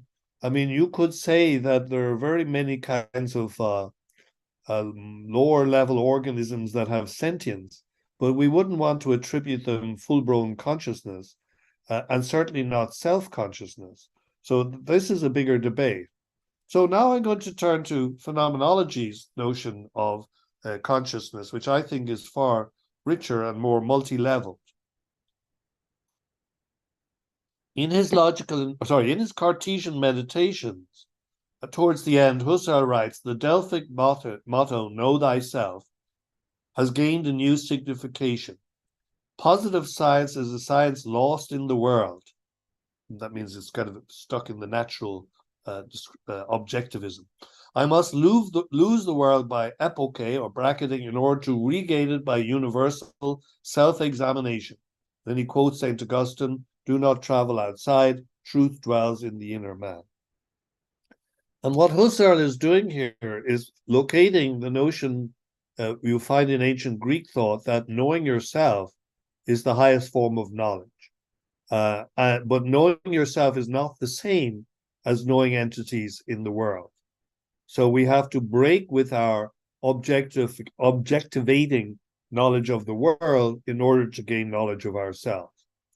So one of the things that Husserl does, and I'm sorry, I'm going to get much more technical, in his Cartesian meditations, is to talk about what he calls a reduction to the sphere of ownness.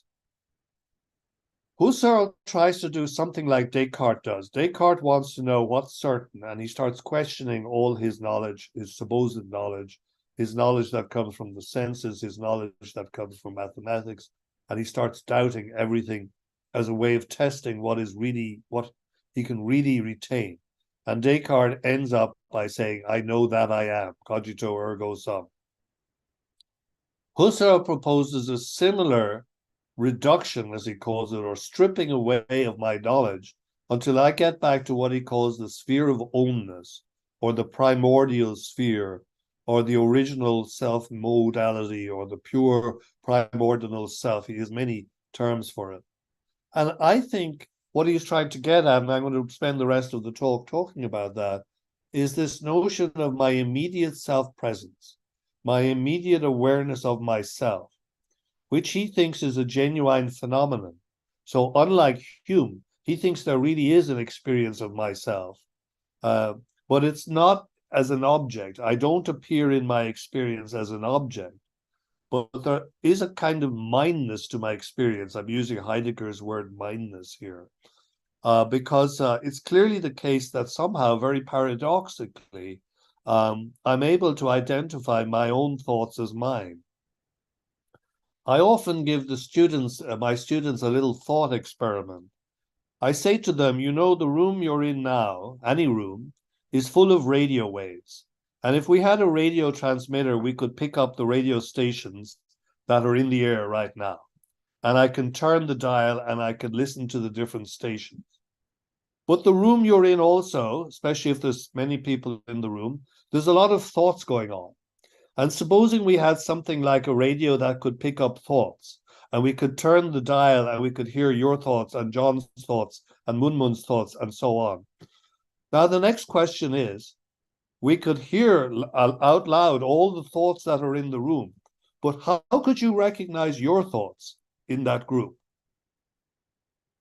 How would you know which thoughts were yours in this wide set of noises? And the point is that this is the really central Cartesian point that Husserl also adopts. And it's really his understanding of the Kantian position. I already have identified those thoughts as mine. They have a kind of mineness stamp on them. So I always recognize my thoughts as mine. Now, he thought this was always the case. I think personally, there may be situations, pathological situations, where that breaks down. Some phenomenologists I know are working on the notion of hearing voices in one's head. You know, schizophrenics often claim that they heard a voice telling them to do something. Well, obviously, in a way, those voices are actually their own thoughts, but they're not presenting as theirs. They're presenting as coming from someone else. Now, as a matter of fact, Husserl is very aware that we do this all the time. If I'm thinking about something my mother said to me, I'm thinking not just of the content of the thought, but that it comes from her. So I am capable, even within my own mind, of distinguishing thoughts that I have as issuing from me and thoughts that I have that come from somewhere else. But let's go back to this idea that for Husserl, the normal situation is something like this sphere of ownness, that I know which thoughts belong to myself, that I have an immediate, and immediacy is a key word that's used by everyone, since in the earlier quotation, Descartes and also William James both use the term immediacy. Immediacy means not mediated by anything else. I have a direct, intuitive grasp of my own thoughts. Now, this is very common view in phenomenology, that I have a direct, immediate, sensible almost awareness of myself. Shaler talks about the intimate person versus what he calls the social person. And he writes in his book, 1913, Formalism in Ethics, no matter how rich and diverse the memberships through which each person is immersed in the whole of the moral cosmos, everyone feels in some measure, if he attempts to have a clear view of the whole of this membership and of his own being, a peculiar self-being, which towers above this whole, and in which he knows himself alone. And what comes to givenness in this essential form of possible self-experiencing is what I call the intimate person. So what Shaler is saying here is that apart from all my social roles, my membership of my tennis club, my professional status as a university professor, my family status as a parent, and so on, I have an intimate experience of myself alone, what he calls the intimate person. So I'm really now going to spend the rest of this thinking a little bit about what it means to speak about having a sense of being oneself. And I'm going to say that in the phenomenological tradition, this notion of having a sense of being oneself is not just a thought. It's not just, if you like, a cognition or a piece of intellectual knowledge. It's something that is intimately felt. And I make the point that Descartes' notion of thinking, the ego cogito, or the pensée, also includes, as he says in the meditation, sensing and imagining. So the sphere of ownness in Husserl has to have a kind of inner sensualness. Michel Henry is a French phenomenologist of the late 20th century. He speaks about auto-affection, or self-affection. That there's a certain sense that the first activity I have is to awake my own sensibility. Husserl, when he describes it more fully, will talk a lot about this notion of the sensory self as not just being a sense of presence in the stream of my experiencing, but also this sense of voluntary control. The I can, that I can pay attention to this part of the stream or that part of the stream, or I can return to it again. So I am first and foremost myself. This is a kind of very basic insight developing from this tradition that I've been pointing out. And moreover, this is an immediate and almost what I will call a visceral experience. Not just the sense of being temporally present in the here and now, but also in the sense of having certain capacities, the exercise of capacities, even the most limited ones of being able to imagine something, or being able to switch your attention, or even move your awareness around your body so you can pay attention to how your feet are now, or where your fingers are, and so on. All of this is this capacity for self-moving, which belongs to consciousness. And Bergson, this comes largely from Bergson, but it's being reintegrated in phenomenology. This sense of being oneself is an embodied sense. It's very hard to remove the body from the notion of the consciousness. Husserl speaks of Ich-Leib in German, the I body, something like that, or the embodied I, which is permeated by a kind of feeling of aliveness. And it's really important to think of that Husserl speaks sometimes of the waking ego, and in some of his later reflections, he's involved with talking about the difference between waking and sleeping. But in the fully awake ego, there's a strong sense of this capacity freedom, this capacity to move. Now, what Husserl does, interestingly, is he moves away from the idea that the I is simply, as in Kant, a formal principle for gluing together my experiences. Rather, it has certain content, but the content is not object. Rather, it's a set, as he says here in that last quotation, of acts, habitualities, and capacities. So the phenomenologists all reflect really on, they begin, Husserl and Heidegger, with Kant and Descartes, and with Kant's notion of this I think accompanying my experience. And Heidegger writes in one of his essays, in one of his lecture courses, in what way is the self given? Not as one might have thought in adherence to Kant, in such a way that the I think accompanies all my representations. So Heidegger explicitly opposes Kant, and that's because he thinks the I is given primarily in my practical activities, in my practical comportment, Verhalten is his word, in the world. Husserl, too, speaks about Kant. He quotes Kant as saying, the pure ego must be able to accompany all my representations. But here he says, this makes sense only if we include in it all obscure consciousness. In principle, the pure ego can enter into any unaccomplished, i.e., unconscious, intentional experience. It can bring the light of alert consciousness to those lived experiences that have receded in the background. But the ego holds sway only in the performance of the cogitations proper. Now, what Husserl is saying there, and I'm sorry that's a rather dense quotation, is that if a lot of people interpret Descartes to say that the ego only comes fully to itself in the activities of making judgments and decisions. In other words, that there are certain dimensions of our consciousness when we make explicit decisions. I'm going to give up meat tomorrow. I'm going to become a vegetarian. These kind of stance takings, as Husserl will call them, are seen as being very properly activities of me, of my ego. I am making a determinate decision for myself. And so they're the full exercise of the ego.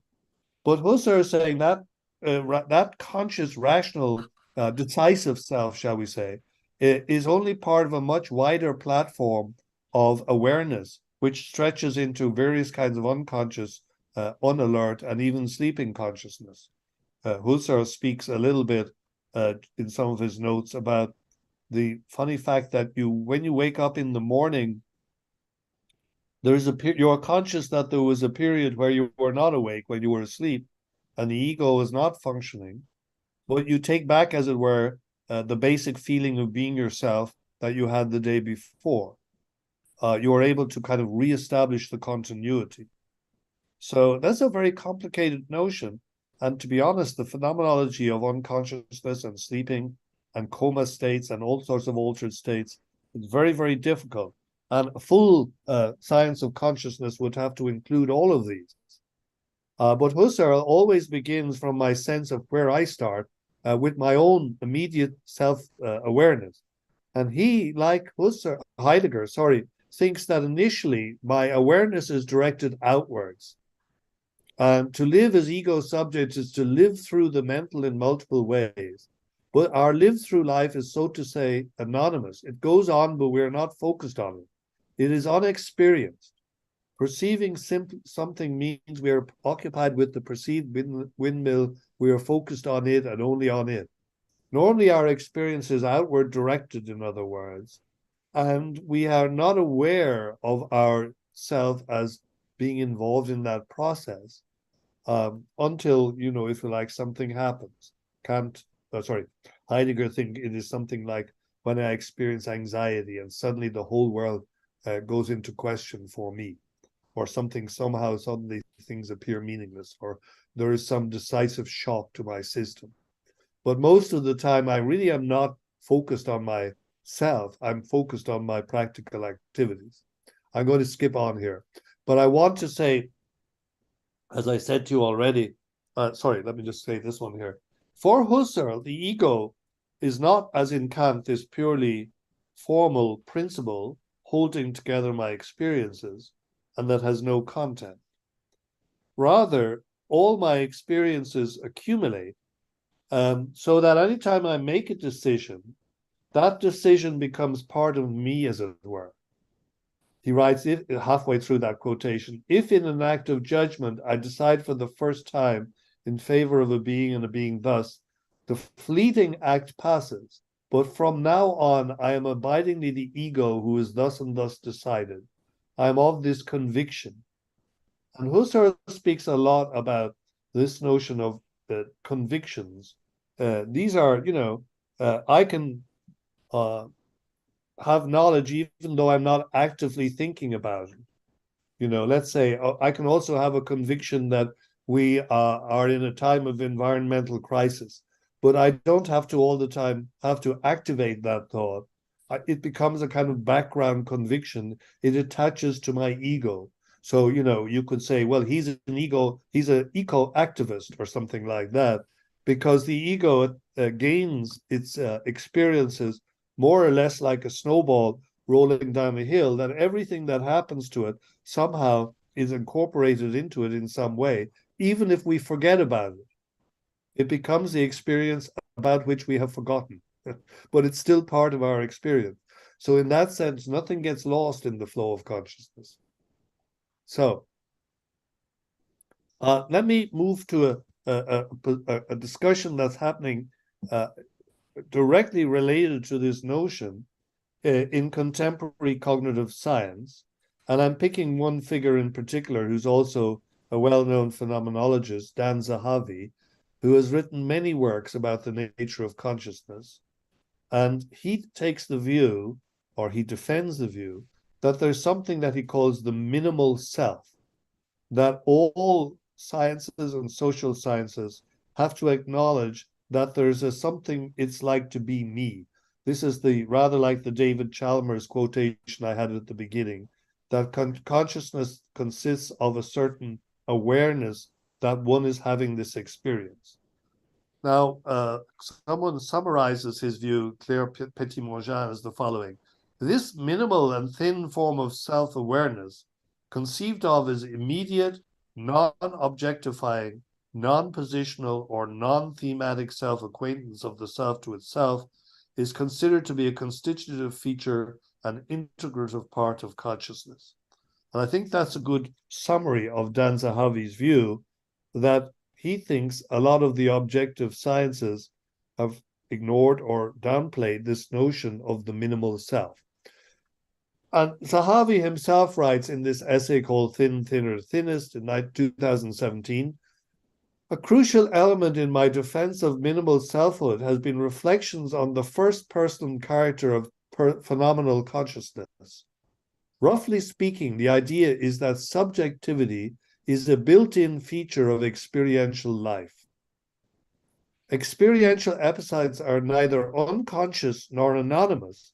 Rather, they necessarily come with first-person givenness or perspectival ownership. The what it is likeness of experience is essentially a what it is like for me-ness. And he says elsewhere, the experiential self is consequently and very importantly not some experiential object. It is not as if there is a self-object in addition to all the other objects in one's experiential field. Rather, the claim is that all of these objects, when experienced, are given in a distinctly first-person way. In short, if we want to locate the experiential self, we shouldn't look at what is being experienced, but as to how it is experienced. So this is a very important view, but it as you can see, it's continuous with what we've been talking about earlier. So he writes, I defended the view that phenomenal consciousness involves self-consciousness in the weak sense, that there is necessarily something it is like for an object to have or to live through experiences. Experiences necessarily involve an experiential perspective or point of view. They come with perspectival ownership rather than simply the phenomenon of what it's like. Is more accurately what it's like for me-ness. And that's his main point, that there is, in all my experience, a way in which it appears to me. He acknowledges that there are other things going on, and that besides the minimal self, we have to recognize there are other features. So he says the minimal self might be intertwined and contextualized by the intentional acts structures, by memories, expressive behavior, social interaction, by classically acquired habits, inclinations, associations. But on the other hand, that does not mean it's not real. So he defends it. I'll skip on to this state. He defends it with the view, if you like, if I could summarize it, that for each of us, being a self is more or less innate. It's a given. And the minimal self, in Dan Zahavi's view, is simply the self-disclosing nature of my experience. He writes, a conscious mental state is not merely conscious of something, its object. It is simultaneously self-disclosing or self-revealing. Now, a lot of commentators have pointed out that that position is rather like Sartre's position. That, in other words, that along with being consciously aware of things in the world, we have a kind of pre-objective, pre-reflective self-awareness that is not yet objectified. So let me skip here. Sorry, let me just say to the question I have down there. I have some sympathy with Dan Zahavi's position, and I've debated him on a number of points on this very topic. But at the same time, I have to say that I think that he is neglecting the degree to which this notion of a point of view is not, he's rather Kantian. It's rather like a formal point of view, a position, a kind of point, a point from which our experience emerges, rather than having, if you like, any thickness. That's why he actually calls it the thin or minimal self as thin. I want to defend, on the other hand, a very thick notion of this self-experience and having a very kind of sensory character. Now, here I have to mention a very famous, he was a neurophysiologist, Charles Sherrington, who gave a series of lectures at Yale in 1906, in which he proposed two terms, proprioception and interoception. And these terms have become really central to contemporary psychology, and especially awareness, in speaking about self-awareness and embodied self-awareness. Proprioception for Charles Sherrington includes positions of our sense of our awareness of our movement, whether we're standing up or sitting down, the sense of effort, of force, of lightness and heaviness, and so on. And then the other notion is his notion of interoception. And this is the sense in which we have an awareness of various aspects of what's going on in our body. He gives the example of feelings of thirst or hunger, or the inner sense relating to the bladder being full or the stomach being bloated. It's a question of sensing the signals from the body. So Charles Sherrington introduced two terms which were not available to Husserl, proprioception and interoception. But he talks about this as a kind of sensory feed. So when we think about ourselves, as I said, we can't abstract from the manner in which there's an embodied sense to this being a self. So a lot of the time we aren't really thinking of very much more than I'm feeling warm or cold right now, I'm sitting upright, I'm facing forward. But there's a sense in which I have this in an immediate way, that I have a degree of what Edith Stein talks about as being at home with oneself.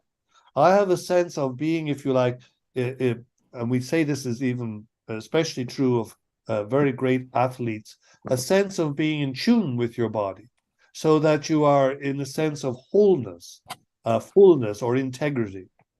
And in that sense, your body is simply the medium by which you move in the world. So the notion of the I and the body are not distinct here. And there is, if you like, a sense of the embodied I. Now, I'll finish with this because I know I've nearly been talking for an hour now. But this is very interesting, especially for those of you who are interested in psychology and in cognitive science. There's this notion of the flotation tank, or it's called sometimes called the sensory deprivation tank. It was designed by a man called Lilly to test experiences for fighter pilots. So, one of the problems, as you know, with moving very quickly in space or up on the International Space Station. Yes. Sorry? Yes?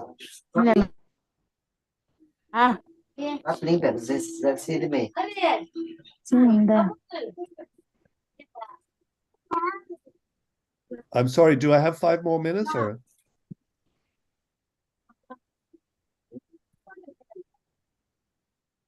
Yes, sir. Yes, sir. Yes. Okay, sorry. I'm sorry, I couldn't hear the interruption there. I just want to mention very briefly about this flotation tank experience. That's very much valued by athletes, but is also being used by psychologists these days. And I mention it as an empirical example of experiencing oneself in the most basic state. And in other words, this is my view of the experience of the minimal self, but I think it's a very embodied experience. Basically, what happens is that somebody enters this tank filled with water that's got a lot of magnesium sulfate in it. And the water is warm to your temperature. And because of the Epsom salts, it's like the Dead Sea, you're floating in gravity such that there is no sense of even floating. It's dark, there's no sound, the temperature and humidity are all controlled. So you really don't have a sense of where your body begins and ends. The sense of gravity is also reduced. And after some time in there, most observers or most participants recognize that they lose the sense of time. Some people claim to become much clearer and more focused, as in meditation, and that they gain a great sense of calmness. Others report that their mind is freed up to do a lot of daydreaming or even hallucinating. And these are used a lot now by sports people in injury recovery and for getting the body back. But what's interesting, and I'll finish with this, is that despite this is like to finish where I started. Husserl speaks of this notion of a reduction to the sphere of ownness, returning back to oneself, of one's most immediate, intimate self.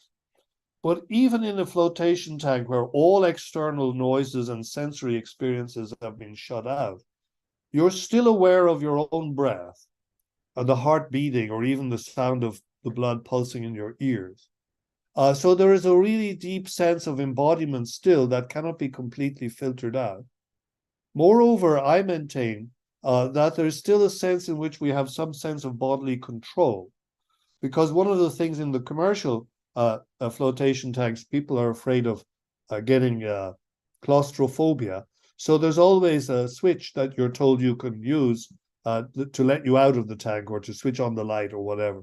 So you have to have this sense that you're in control.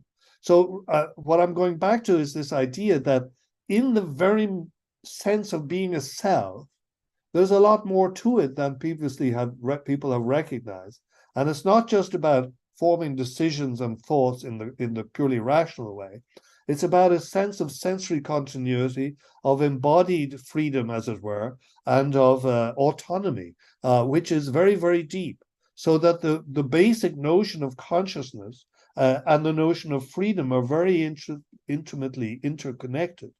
And I find this fascinating because it does come very close to the notion that Sartre makes in Being and Nothingness, that the central feature of consciousness is its freedom. It's not its negation, its capacity not to be any of the things that are in the world. Okay, I think I'll stop there because we've gone on long enough and have some discussion. Thank you very much. Thank you. I have to find out how to get out of this. Thank you, Professor. Yeah. Thank you, Professor. It was, as always, it's great listening to you. Thank you so much for listening to me. Go ahead. I'm just going to put this screen back so I can see everybody. Yeah. I request the participants, please, put your questions in the chat box before we can take your questions, all of you. Yes, sir. I have a question to Professor Dermot Moran, sir. Yes.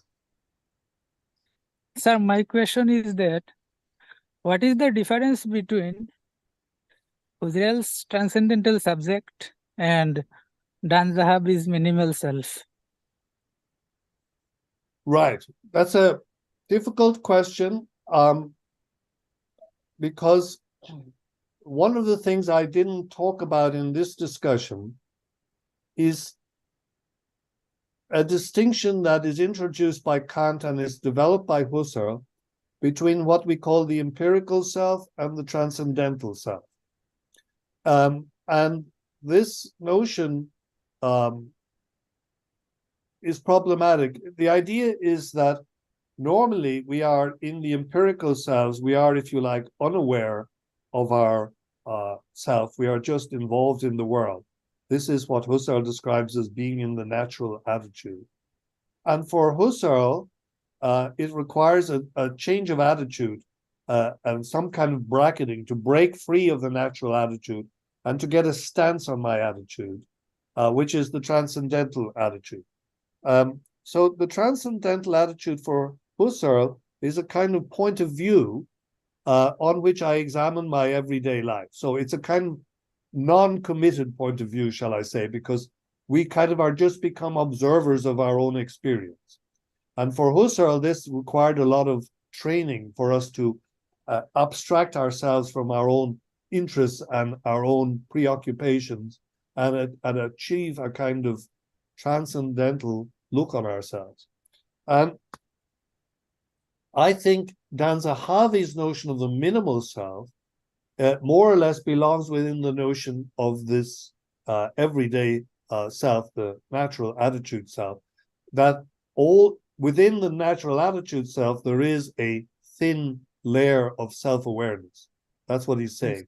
Now, that needs to be activated somehow to become fully self-conscious in the transcendental attitude. But they're distinct, because Husserl will claim, not Husserl, Dan Zahavi will claim that even the baby, newborn baby, has this minimal self.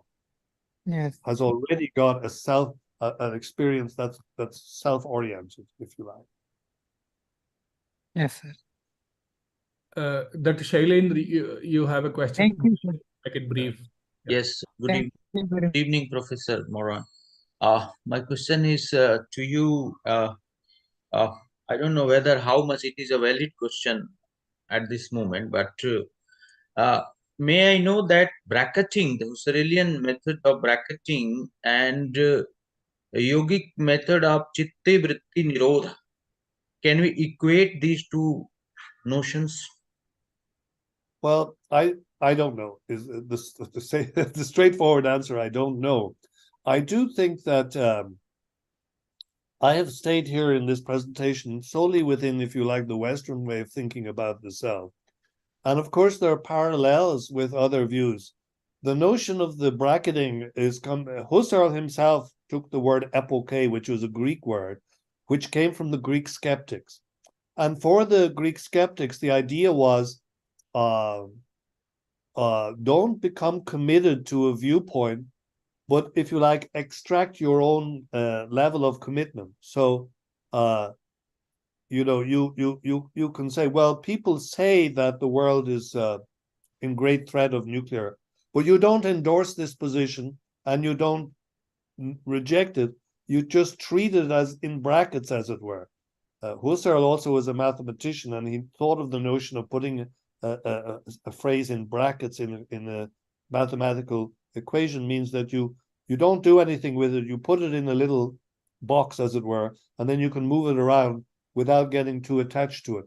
If there's something like that in the yogic one, I mean, most people talk about, I don't know anything about yoga philosophy, so but I know a little bit about practices of Zen meditation, and they also have this notion of detachment from the stream of one's experiences. But it doesn't, you know, you normally we're caught up in it, and then we have to sort of step back, but you can't do that because you're always falling back in. So it's a kind of method of training to just ignore or not get caught up in not get attached to one's own experiences. Is that something like what's happening in the yoga experience that you're talking about, Professor Singh? I think Professor Nataraju will explain my question to you, that there is a situation of mind and attitudes of mind, the flux of minds in that meditation. So bracketing, Professor Nataraju, can you explain my question to Professor?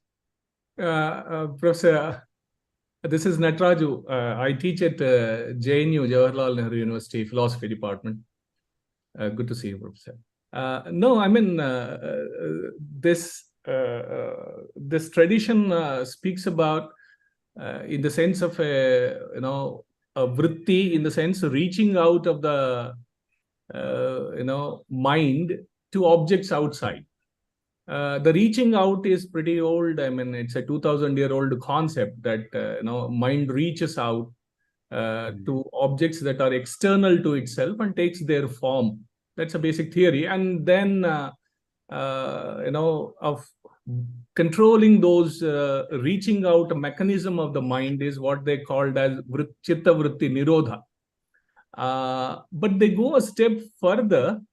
Even the subject, embodied subject also, at the level of body identification also they start bracketing, and at the level of mind also they employ. But that is an extended methodology that they have. Not only the external objects, the objective world at one level, but even the body identification for them, body subjectivity also, they start bracketing. So they keep extending that methodology till they reach to an understanding of consciousness, which they call as Chaitanya. Some kind of parallels, but I believe obviously the Western tradition has its own way of doing things. I think, of course, the point I made at the beginning was that actually the Western discussion of consciousness is relatively new in the history of the West. And the ancient Greeks really didn't talk about consciousness. They talked about body and soul, but they didn't really talk about conscious awareness in the way you're talking about it. And of course, the second point, which is I wanted to go against, was the typical Descartes position, which separated entirely the body from the mind. So Descartes was really a strong dualist in thinking that the body and the mind are not connected. They're, if you like, arbitrarily connected joined together, but the soul really functions separately. The mind's soul and mind are the same for him. The soul and mind function separately. I'm aware, immediate awareness of myself. And in fact, I couldn't, for Descartes, I mightn't even have a body. It's like dreaming. I may think I'm running, but I'm not running. But I have awareness, but the awareness is what continues. So that notion, I think, was a long time influenced cognitive science also, that you could build a pure mind, and so it has calculative capacities and memory, and it has a capacity for reasoning and, if you like, manipulating and organizing data. But they've realized that it's not embodied. So the notion of creating embodied minds, that's a really challenging one. And of course, nature has done it so much better than us. I mean, there's not just us, but every organism, from spiders to birds, have unique embodied constitutions that make their way of experiencing the world very, very complicated. So one of the areas that consciousness studies is doing now is to broaden the whole notion, not just to what is it like to be a human being, but what is it like to be, as we heard, a bat or a spider or any kind of being. And then going against the whole behaviorism, we are attributing some kinds of maybe central awareness to these creatures, at different levels. And that perhaps is coming closer to more ancient views that you find in other traditions. Thank you, Professor. I have just one small observation, and we'll take a couple of questions more. how did you see, I mean, this whole phenomenological method of Husserl? Even with Dr. Munmoon, we had several such discussions, we were referring to your works also. How did you see the method itself? Was it diluted, and again he was brought back to naturalism by the others? When Yes. Zahavi is discussing or a Ganeri is discussing, it is brought back to naturalism and the method is lost, was our understanding. Is that correct? I think this notion of naturalistic phenomenology is very, very strong, very current, and I think you do find it in the works of you mentioned Dan Zahavi, Janardhan Ganeri, and others, because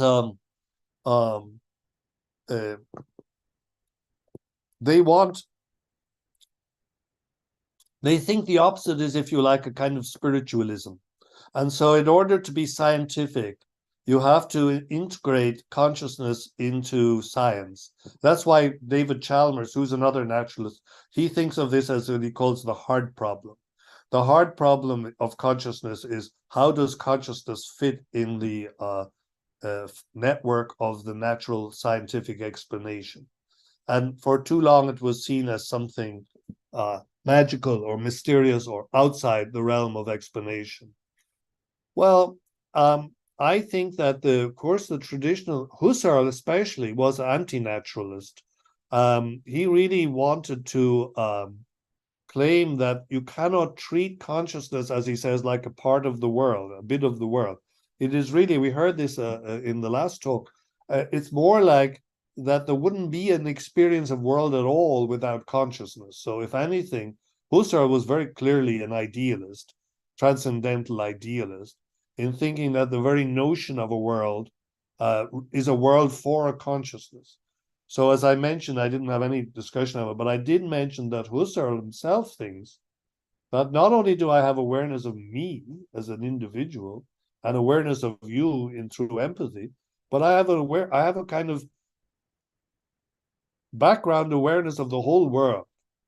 Now, once you acknowledge that, then it's possible, as in yogic traditions or Indian traditions or Buddhist tradition, to have this idea that you could have a more expansive consciousness of this world, or that you can your consciousness can become more tuned into the cosmic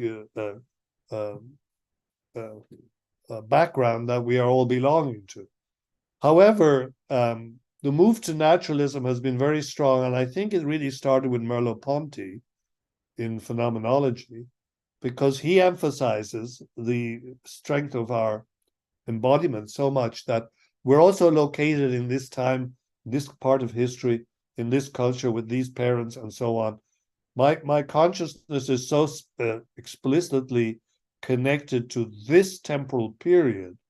It's hard to imagine what it would be like if I could extract it. If there was a self, myself, that wasn't one living in the 21st century, etc., etc. I mean, we can do a thought experiment, but the question is, would you really even recognize yourself if you were in another culture or another period of history or time? If you met yourself, you would think, who's this person? So this notion that we have this minimal degree of self-awareness, I think it's a good idea, but the question is, does it survive being transferred into a different cultural, historical context, different body? There's all these movies about somebody being transplanted into the body of someone else. And you would really have to be a Cartesian if you think your body is just an instrument and your mind is separate and not affected by your being embodied. Yeah, I mean, Dr. Sindhu, you have a question? Sindhu Paudel? You can unmute and please. Yes, sir. Please go ahead. Good evening, Professor. It's always enlightening to speak to Professor Moran. So I'll straight away go to the question. That is, so then are you claiming that consciousness is something which is more than what it presents itself?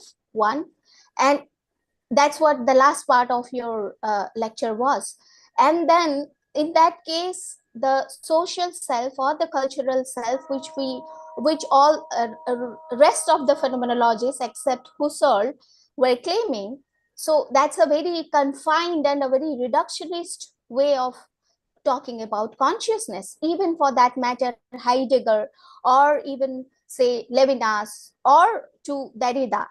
So that means they were all reductionist in claiming that consciousness, I mean, they tried to bring that self, the consciousness, to the social reality. Yeah.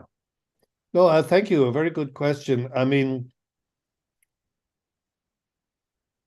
the idea, in fact, it was an influence later on through the kind of naturalized phenomenology of notion of social construction and of the social self, that the self is purely a social construct.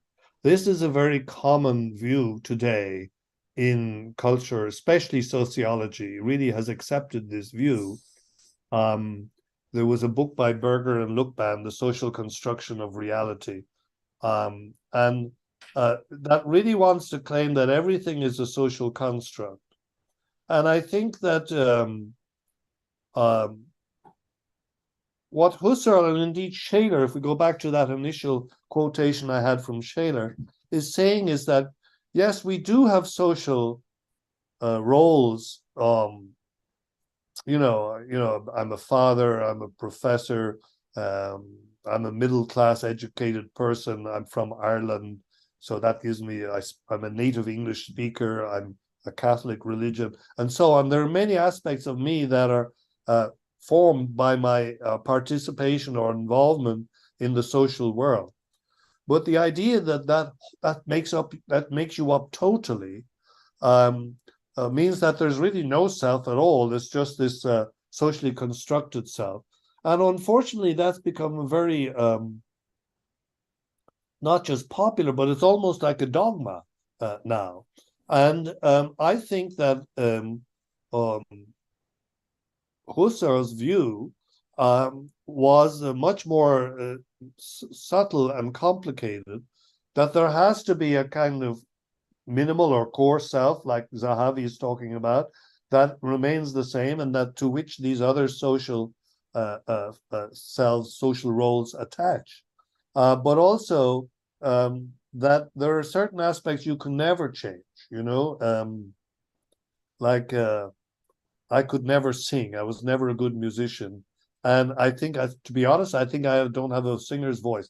Now, so in that sense, no matter how much training I get, no matter how much cultural exposure I get, I'm limited. It's just like I'll never be a great basketball player, So the embodied and embedded and specifically personal self, that's still there, and we can't deny that.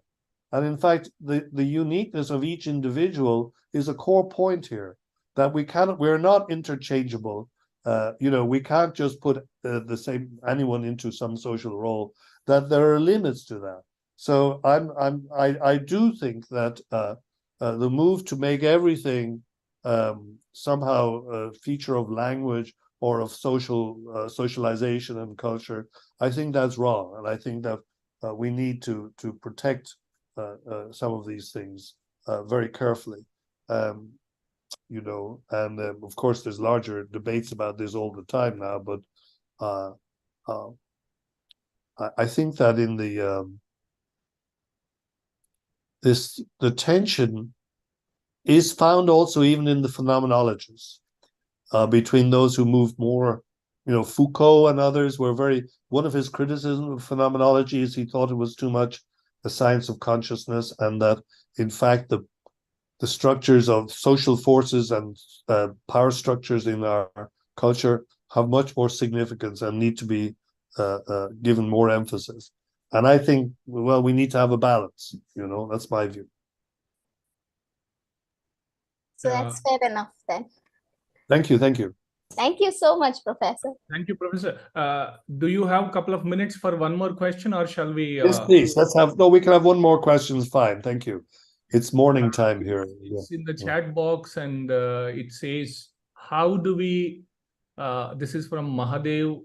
How do we perceive and interpret the objects and events in the world around us? And what role does intentionality play in our experience of these phenomena? Yeah, I think that's really the big talking point in Husserlian phenomenology, that we are anchored to the world through perception. I mean, Merleau-Ponty wrote a book called The Phenomenology of Perception. And the idea is that perception is not some simple thing like just seeing or hearing or feeling, but we are really navigating the world through our bodies. So one of Husserl's students was a guy called David Katz, very interesting psychologist. And he studied the differences between the way in which people grasp things and hold things. And he studied in markets, and he wondered, if somebody holds it like this, do I know the weight better than if I hold it like this? And it makes you realize that there's a whole practical way we are engaged in the world, by which we know how things, how far away things are. If I can reach something with my hand, if the car is going too fast for me to cross the street in time, there's a whole practical way I'm immersed in the world, and that's my intentional engagement. It's not just a matter of me what I think. Like when I'm about to cross the road, I'm not doing a complicated calculation. The car is 50 meters away and it's going at 40 miles an hour, and so it will therefore come to me in 0.2 seconds. You don't think that. You look, you have a kind of practical sense of the situation, and do I have enough time to cross the road? So the intentional involvement in the world is very complicated, and it's many layered, but it's not, if you like, all being processed in the mind. Hubert Dreyfus has written very well on this in his books, when he's criticizing a kind of computational model for the human mind, because he's saying most of the time we're engaged practically with things. So how do we perceive and interpret objects and events of the world? Through our practical embodiment is how I answer. And then what role does intentionality play? For Husserl, everything is intentional. That means in some sense, everything is loaded with meaning in relation to me, and I navigate in a world that's already got all these established meanings. Some of them were not established by me, of course. I'm in a world that's mostly established by others. This is a point that Levinas and Heidegger make. Heidegger especially talks about the world of the everyday and the everyone. That I'm in a world that somebody parked their car on this road. Somebody threw litter on the street. We don't know who, but we are living in a world that's marked by other people. And so my perceptual engagement in this world, which is also a world of others, that's precisely what the phenomenologists are describing. And they think that the first key is to recognize that intentionality is a kind of, if you like, making sense of the world, that we are making sense. And it's good to use that word, making sense, because we are participating in the attribution of meaning as well as just absorbing. We're in a complicated dynamic in making sense of things. Okay. Yeah, I think that answers that question. Yeah. Dr. Moon, you have something, or Professor, how are you looking at the future of phenomenological research? What kind of questions attract your attention? Yes, I'm, as you can probably guess, I have been looking more recently at embodiment, and especially working with some medical professors. Here in Boston, I had the good fortune to meet these medical doctors who are involved in face transplant. The full face transplant has only been done 20, 30 times. And it's done in cases of people who have been very severely damaged in illness and or in fires or something like that, or explosions. And it really, somebody mentioned Levinas earlier. It's really made me thinking about this notion of the face, which is very important in phenomenology and face-to-face relations, and the importance we put on having a face and knowing somebody from facially, face-to-face, seeing their faces. And this radical medical process whereby somebody has to give there has to be a donor and a recipient. And, there's all kinds of things. The new face doesn't look like the old person, and it doesn't look like the new person. It's a third face because it's a kind of canvas on which it's stretched onto the frame of the skull. But the questions are so deep and serious about the kind of self-identity the person has afterwards. They have to go through a lot of therapy before they can learn to look in a mirror, for example. And I have taught to, or not taught, but I've read the evidence of someone who is recovering from this. He says, it's terrible, my children don't recognize me, but I still feel the same person. And I thought, this gives me what I've been talking about. There's a sense of being me, which is not the same as, even if you grow old and your face changes and you have scars, and you still have the sense of being the same person. So I think, just to answer your question about the future phenomenology, I'm working right now, indeed, with a lot of people who are in the medical field, and they want to know what the philosophers have to say about what is it to be me, and why is myself, how does having a face change who I am, and how does it make me who I am? And these are very philosophical questions, and the medics don't have the tools for answering those questions. But we on our own, as philosophers, have spent too much time talking to each other, and we don't really have a way of talking to the scientific community. So just to summarize it, without just becoming naturalistic, I do think phenomenology has to be in close, and Husserl thought also that phenomenology had to be in close cooperation with the sciences. But be careful not to get sucked into the methodological naturalism of the sciences, because we have to preserve our own sense of what it is to have consciousness and experience. Thank you so much. Professor, sir, I have one question. What you talk about the phenomenology of health related issues, sir. How can we define personal autonomy? But it means patient autonomy, according to the phenomenology. If we see that some children and bishop support the respect to patient autonomy, but when we analyze the patient condition according to phenomenology, we find that the patient is not in a autonomous state.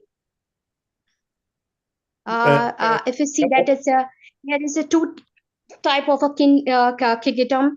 It's a kingdom of sickness and a kingdom of health. So, sir, my query is about the patient autonomy. How can we define it according to the phenomenology? Well, I actually think phenomenology, there's quite a lot written now about patient autonomy in relation to medical phenomenology. There's a guy in Sweden, I think, Svenius, who's been writing on this. And one of his points is that, again, going back to the point I made about Descartes, some people think that we only are autonomous if we are making decisions in a very, precise way. Your signature, I agree to this, in legal terms. You are often asked, do you consent? And you, I have to consent. Yeah, informed consent.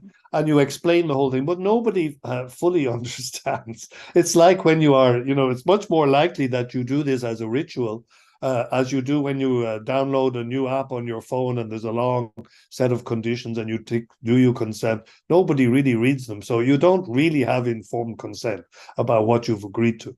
But what I'm going to say is that the phenomenologists are talking a lot more about even people with severe brain damage or people who have minimal levels of self capacity have kinds of embodied consent, if you like. Somebody talks about like a child even who doesn't want to be fed, so will close her mouth, so instead of being able to give the spoon, the child, even before they can say no, is able to close their mouth and just be no, as it were. So there is a sense in which we have to recognize that autonomy is very deep down in the human being. And it's a very complicated thing to respect that autonomy, not just by having a kind of discussion at the rational level, but by treating the person as autonomous right from the beginning. And really, at the end of what I was saying this notion of freedom and, if you like, also autonomy is deeply connected to the sense of self. So that we have to begin by assuming that people have some kind of innate autonomy as part of this minimal self. But how to build structures that protect it, that's a bigger issue. I hope that addresses, or at least mentions, some of the problems around what you're raising, which is a big area and very interesting. Thank you, Professor. Thank you so much for your time, for the kind of deliberations, and then the discussion with the participants. It's a week-long workshop, and Dr. Munmun has taken a lot of pains in bringing all of you onto this platform.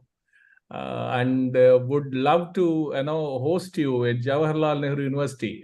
Any plans of traveling this part of India? Well, speaking of informed consent, I have myself to do a medical operation this Friday. I need to have a hip replacement, which means I will not be traveling at all for a few months. But I would love to come to Assam. I've never been to India. And Great. Of course, you are all phenomenologists in India. I would love to be talking to you about the different traditions of consciousness research. And I'm so sorry, I was at another conference this weekend on phenomenology, so I couldn't participate, and the time difference makes it very difficult to participate. But thank you, Professor Chakraborty and Nataraju, and thank you, all of you. I think I really appreciate the questions, and I appreciate having an opportunity to participate in this workshop. Thank you so much. Thank you, Munmun. Thank you, sir. Thank you so much on behalf of the Center for Indian Knowledge System, Assam University, and also on my personal behalf, I extend our sincere thanks and gratitude to you for this elaborate discussion, for your talk, and also for your time. It's really, it was a great experience to have you, and we are really honored. Thank you so much, sir, once again. And it was my pleasure. And I also thank our former director, Professor Nataraju, for coordinating this session and also for his valuable observations. And I thank all our participants for being with us. And for participants, one more announcement that we have again morning session tomorrow. Tomorrow morning, we have 3 lectures by Swami Medhanandaji and Professor R.C. Pradhan and Professor R.P. Singh. 8 o'clock morning, we have 3 sessions, and then evening we have 2 more lectures, Professor Tanisha Timalsina from New York, and then we have Professor Milan Khangamja from Manipur University. So please don't miss the lectures, be with us. So with this, thank you so much. Thank you. Thank you, Mama. Thank you, sir. Thank you so much.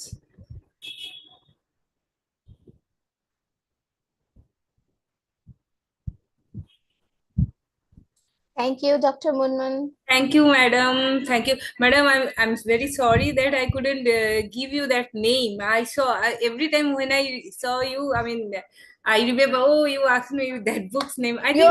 Yeah, actually what happened, no?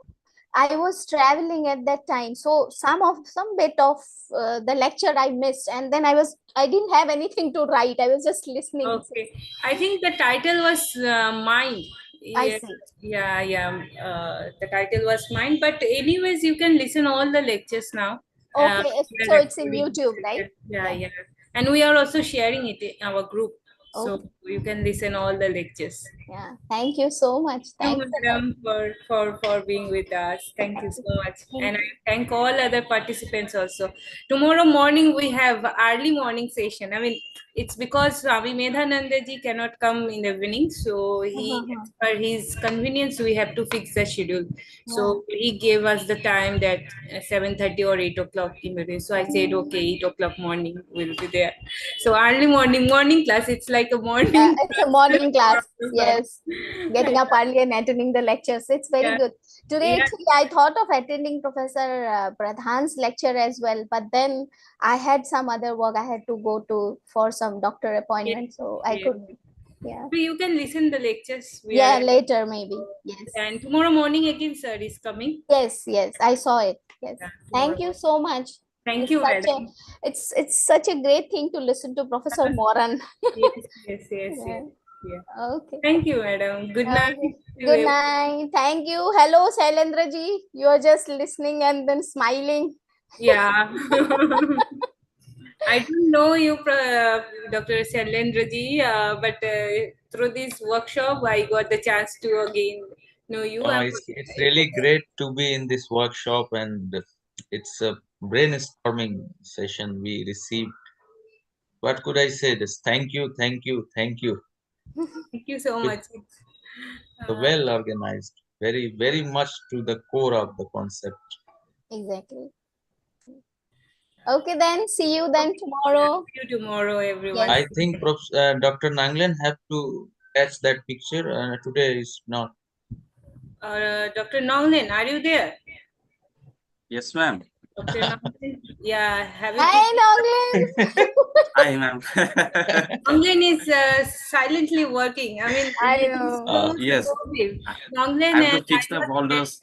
Monita Lama, both of them are working a He's a lot. real karma yogi. Yeah, Second chance to work with. both of Thank them. you, sir, for the compliments. It will be really nice if you send us pictures also. Yeah, you take a picture. I request all other participants. We have around 20. Most of them already leave. Yeah, you can just come on video so that we can have some photographs. Yeah, Imran. Yes. Alpa madam, Minara di, and Papuri di, hello.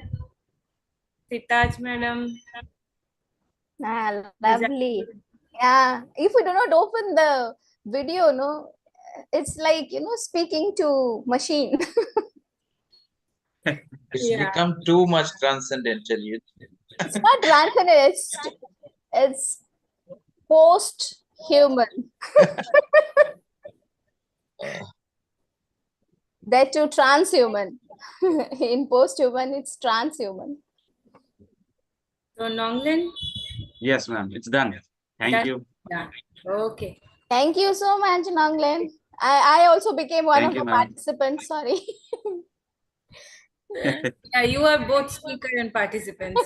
Yes. Yeah. Thank you so much. Have a lovely evening. Good night. Yeah, same. Night, Good everyone. night, ma'am. Good night, everyone. Namaste. Good night, Shailendra, sir. Good night.